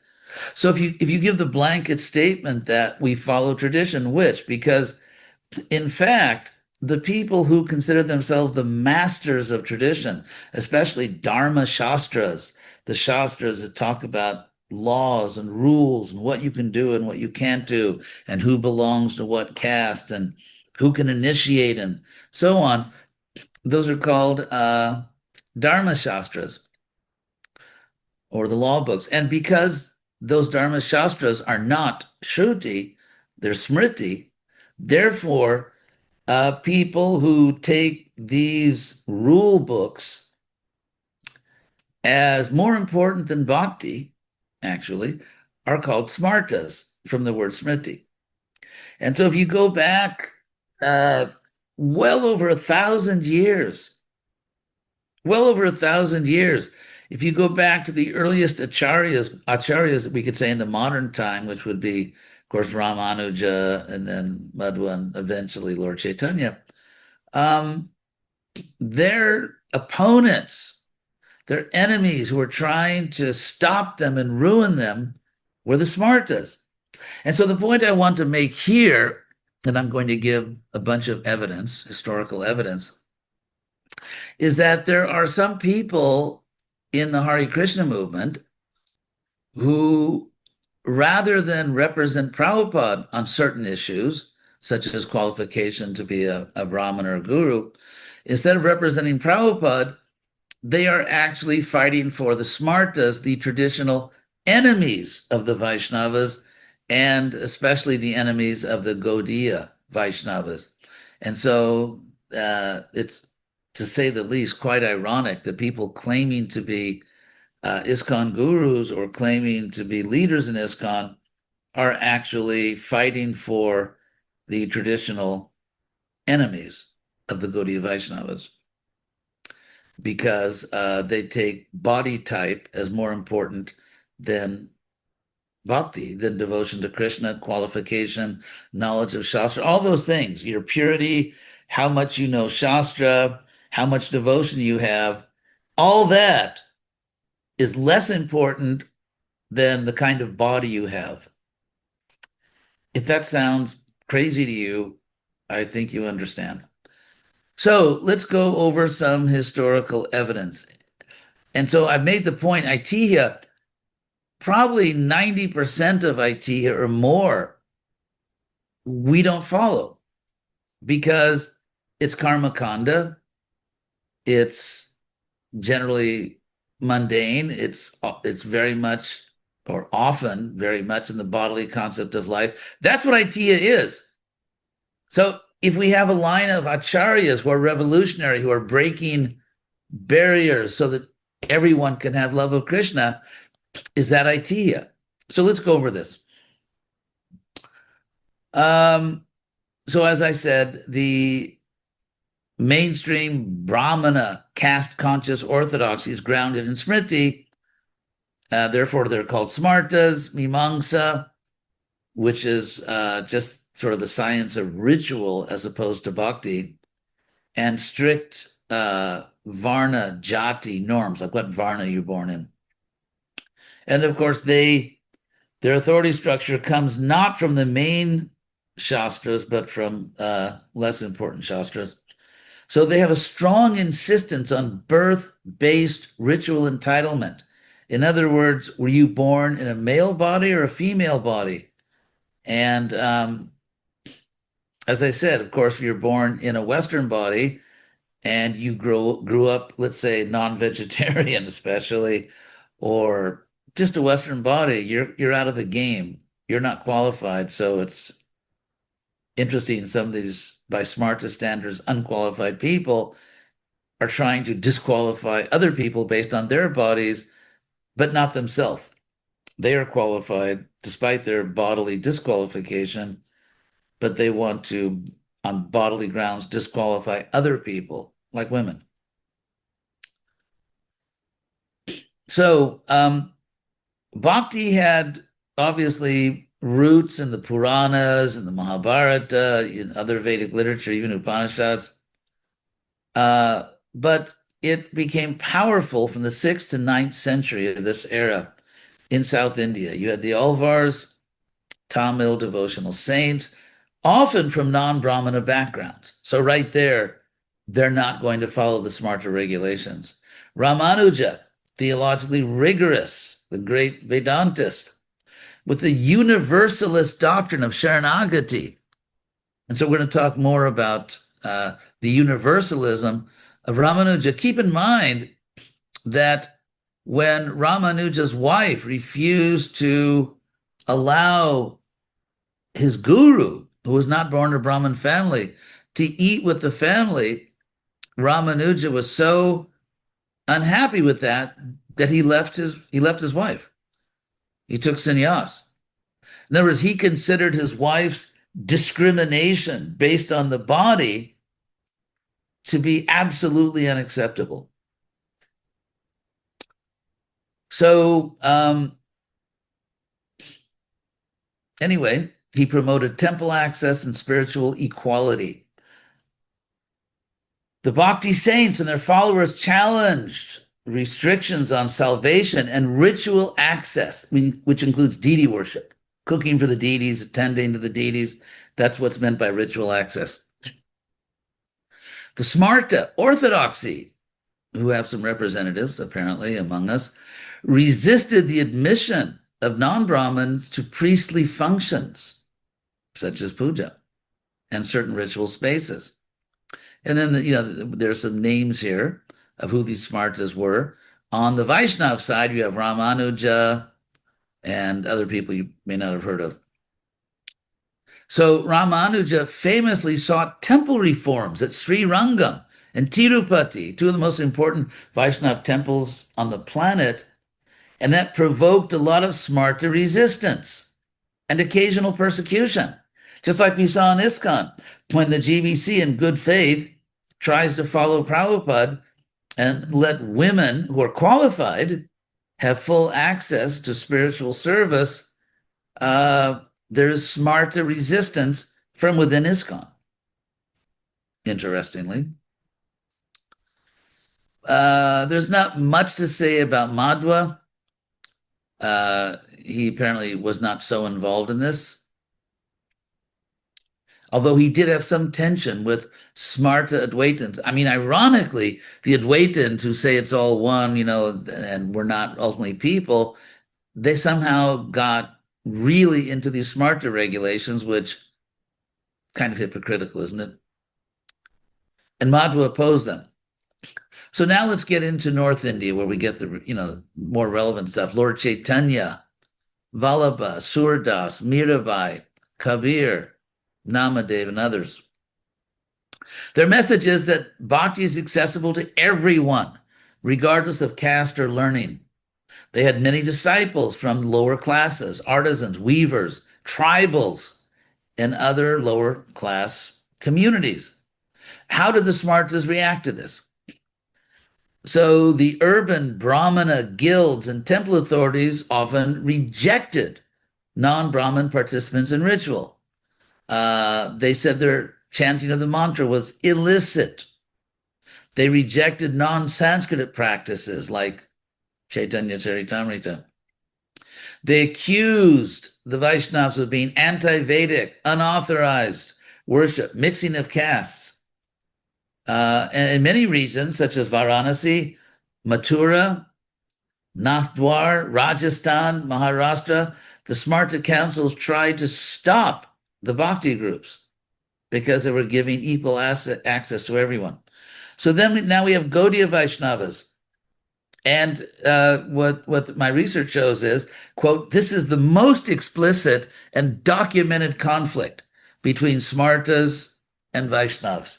It's most explicit and most documented in Gaudiya Vaishnavism.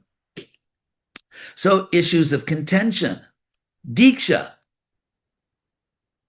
And it's important to remember that the idea of first and second initiation is not a traditional thing. Prabhupada sort of put it in stages so to kind of filter out people who are trying their best but weren't going to make it. So when we say Diksha, we mean Diksha, the full sense. The Gaudiyas held that Diksha was available to everyone. The Smārta said mantra Diksha and deity worship require Brahman birth. So the Gaudiyas, so for the Gaudiyas, the highest authority was the Bhagavatam, but for the Smārtas, it was the Dharma Śāstras. In other words, just like we see in ISKCON, certain people who have dedicated their lives to stopping women from growing spiritually into gurus, and they don't quote the Bhagavatam. They don't quote the Gita. They quote obscure Dharma Śāstras or Smriti books. And the Gaudiyas ordained, in other words, initiated, and it doesn't just mean first but not second, qualified devotees regardless of birth. Smārta Pandits resisted these new ritual professionals, and in ISKCON they now have their representatives.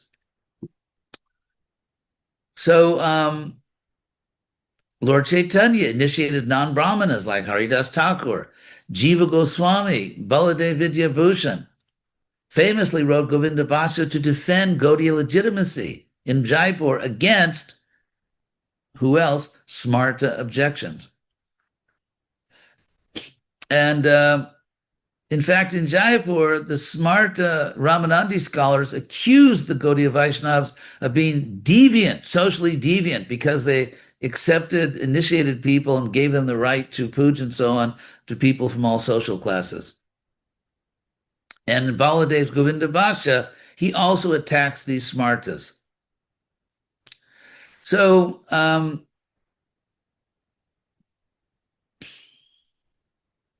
read here. So Bhaktivinoda Thakur argued strongly for universal access to bhakti. Bhaktisiddhanta openly challenged hereditary Brahmin control, trained devotee Brahmins from all backgrounds. This led to open public debates, and anyway, you probably know a lot of this. And of course, still in some South Indian temples, they still don't accept us, those of us from the West, as bona fide Brahmins, and that's an old story. So now let's look specifically at the case for women. How does this play out for women? Now, in pre-medieval Dharma, in other words, pre-Chaitanya, a Brahmani meant a woman married to a Brahmana, or occasionally a woman born in a Brahmin family. And they would do puja at home, by the way, and they still do, of course, even in ISKCON. So Sri Vaiṣṇavas had some reforms. Ramanuja allowed women, regardless of caste, to receive full Pancha Sanskara initiation. That means qualified for temple worship, temple access, participation in congregational worship, and instruction in all the different branches. Ramanuja gave them a spiritual status to women, and spiritual status and purity that pushed beyond the Smārta norms. This created tension in Srirangam and Kanchipuram with Smārta priests who opposed any system in which women, especially non-Brahmin by birth women, could be considered ritually pure enough to offer flowers, prepare prasadam, right? Cooking for the deities, assist in temple service. So Ramanuja is promoting or saying women can do this, and the Smārtas in the bodily concept of life are opposing that. So Smārta orthodoxy maintained women's ritual impurity and caste dependence. Sri Vaiṣṇava Acharyas asserted that Sharanagati, taking shelter of Krishna, bestows purity beyond birth. This is an early precursor to later Vaishnava movements giving Brahman status, spiritual status to women. So now many bhakti saints, male and female, declared birth irrelevant, and gender as part of birth, for access to God. Women devotees such as Mirabai, Janabai, Bahinabai, Sakhubai were honored as spiritually elevated, often surpassing male Brahmins. Smārta councils in Rajasthan and Maharashtra dismissed these women as quote unquote unauthorized, ritually impure, lacking sanskaras. Bhakti communities treated these women as spiritually Brahmani, pure, qualified, and authoritative.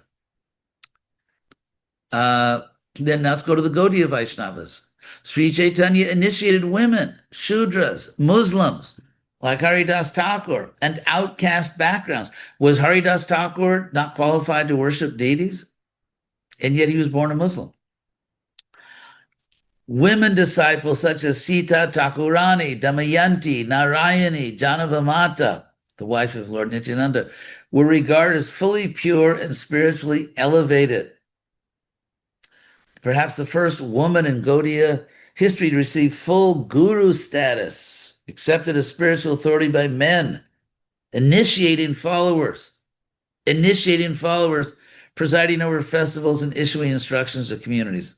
This was unacceptable to Smārta Brahmins, for whom a woman could never give mantra, never lead a ritual, never have disciples, never be considered a Brahmani by initiation. We have someone who appears to believe those things. It's the ISKCON guru that's criticizing me. He believes that women cannot be Brahmani by initiation, cannot have disciples, lead rituals, give mantra. So the Smārta enemies of the Gaudiya Vaishnavas have followers among us. So there was a Smārta backlash in Bengal during the 17th to 18th centuries. Navadweeps, Smārta councils attacked Gaudiyas for accepting women as mantra bearers, allowing women to cook for the deity, teaching that Vaiṣṇava Diksha purifies more than jati, more than caste, treating women disciples as spiritually equal to Brahmin women and men. So in other words, this is going back 300 to 400 years. 300 to 400 years ago, the Gaudiya Vaishnavas were accepting women, giving mantra to women, allowing them to cook for the deities, teaching that Vaiṣṇava Diksha purifies more than your body type, your birth, treating women disciples as spiritually equal to Brahmana women. So,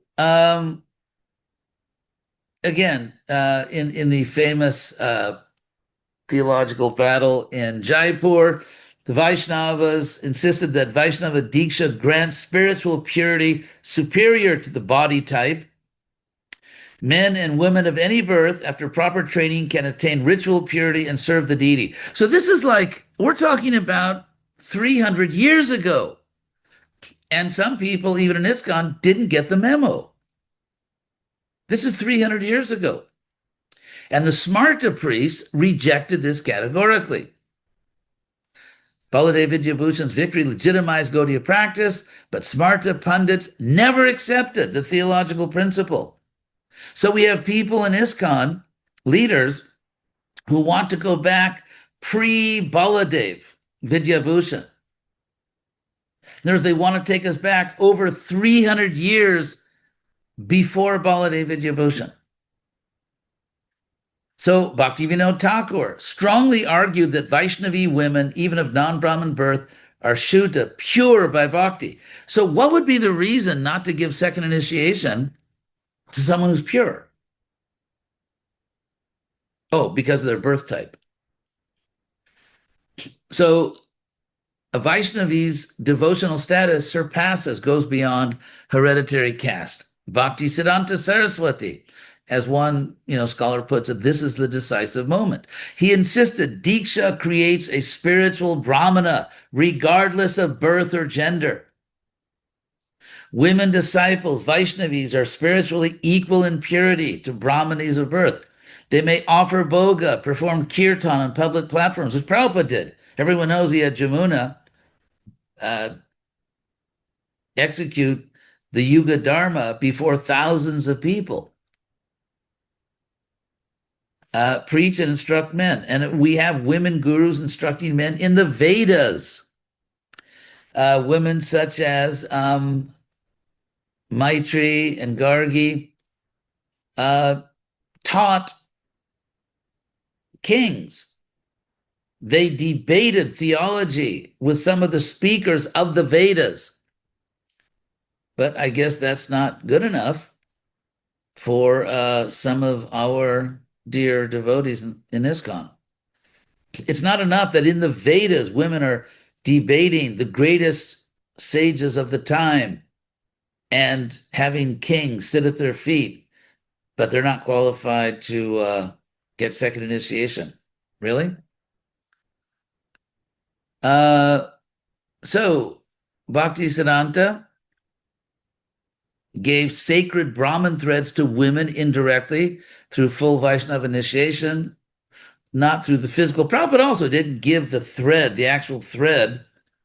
For one thing, it would have been extremely inappropriate because the guru actually puts the thread on the bare chest of the Brahmin. So, I think there's obvious reasons. So now, when Bhakti Siddhanta was giving women this Brahmin initiation, the Calcutta Smārta councils fiercely protested. Women cannot become Brahmanis by initiation. A Shudra woman can never attain ritual purity equal to a Brahmin woman. Mantras given by a woman or to a woman are invalid. And so the Gaudiya Math literature from 1915 to 1935 contains many rebuttals. Then, of course, we have Prabhupada, who gave second initiation to women. I remember Śrīlavati. She was the first really famous pujari. This is going back to 1968 and 69. When I joined the movement, she was famous. She would go around different temples instructing the men how to worship the deity. But of course, I guess according to Bhakti Vikasa Swami, that was all wrong. So that's basically what we're talking about here. So we talk about Itihā. Ironically, if you want to talk about a tradition which Bhakti Vikasa Swami says is authoritative, the whole history of Vaishnavism shows how Vaiṣṇavas for over 1,000 years have been breaking down barriers and allowing anyone, someone born a Shudra, someone born a woman, to have full access to love of God. So Itihā, just like Prabhupada sometimes followed Itihā, but many times he didn't. Prabhupada was very strongly and stupidly criticized in India. He used to talk to me about that. Why? Because he didn't follow Itihā.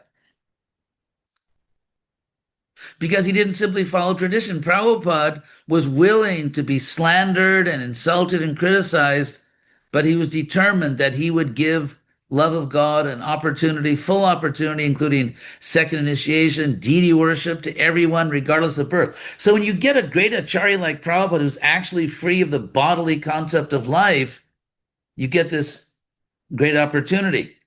When you have people who are not completely free of the bodily concept of life, you get less opportunity.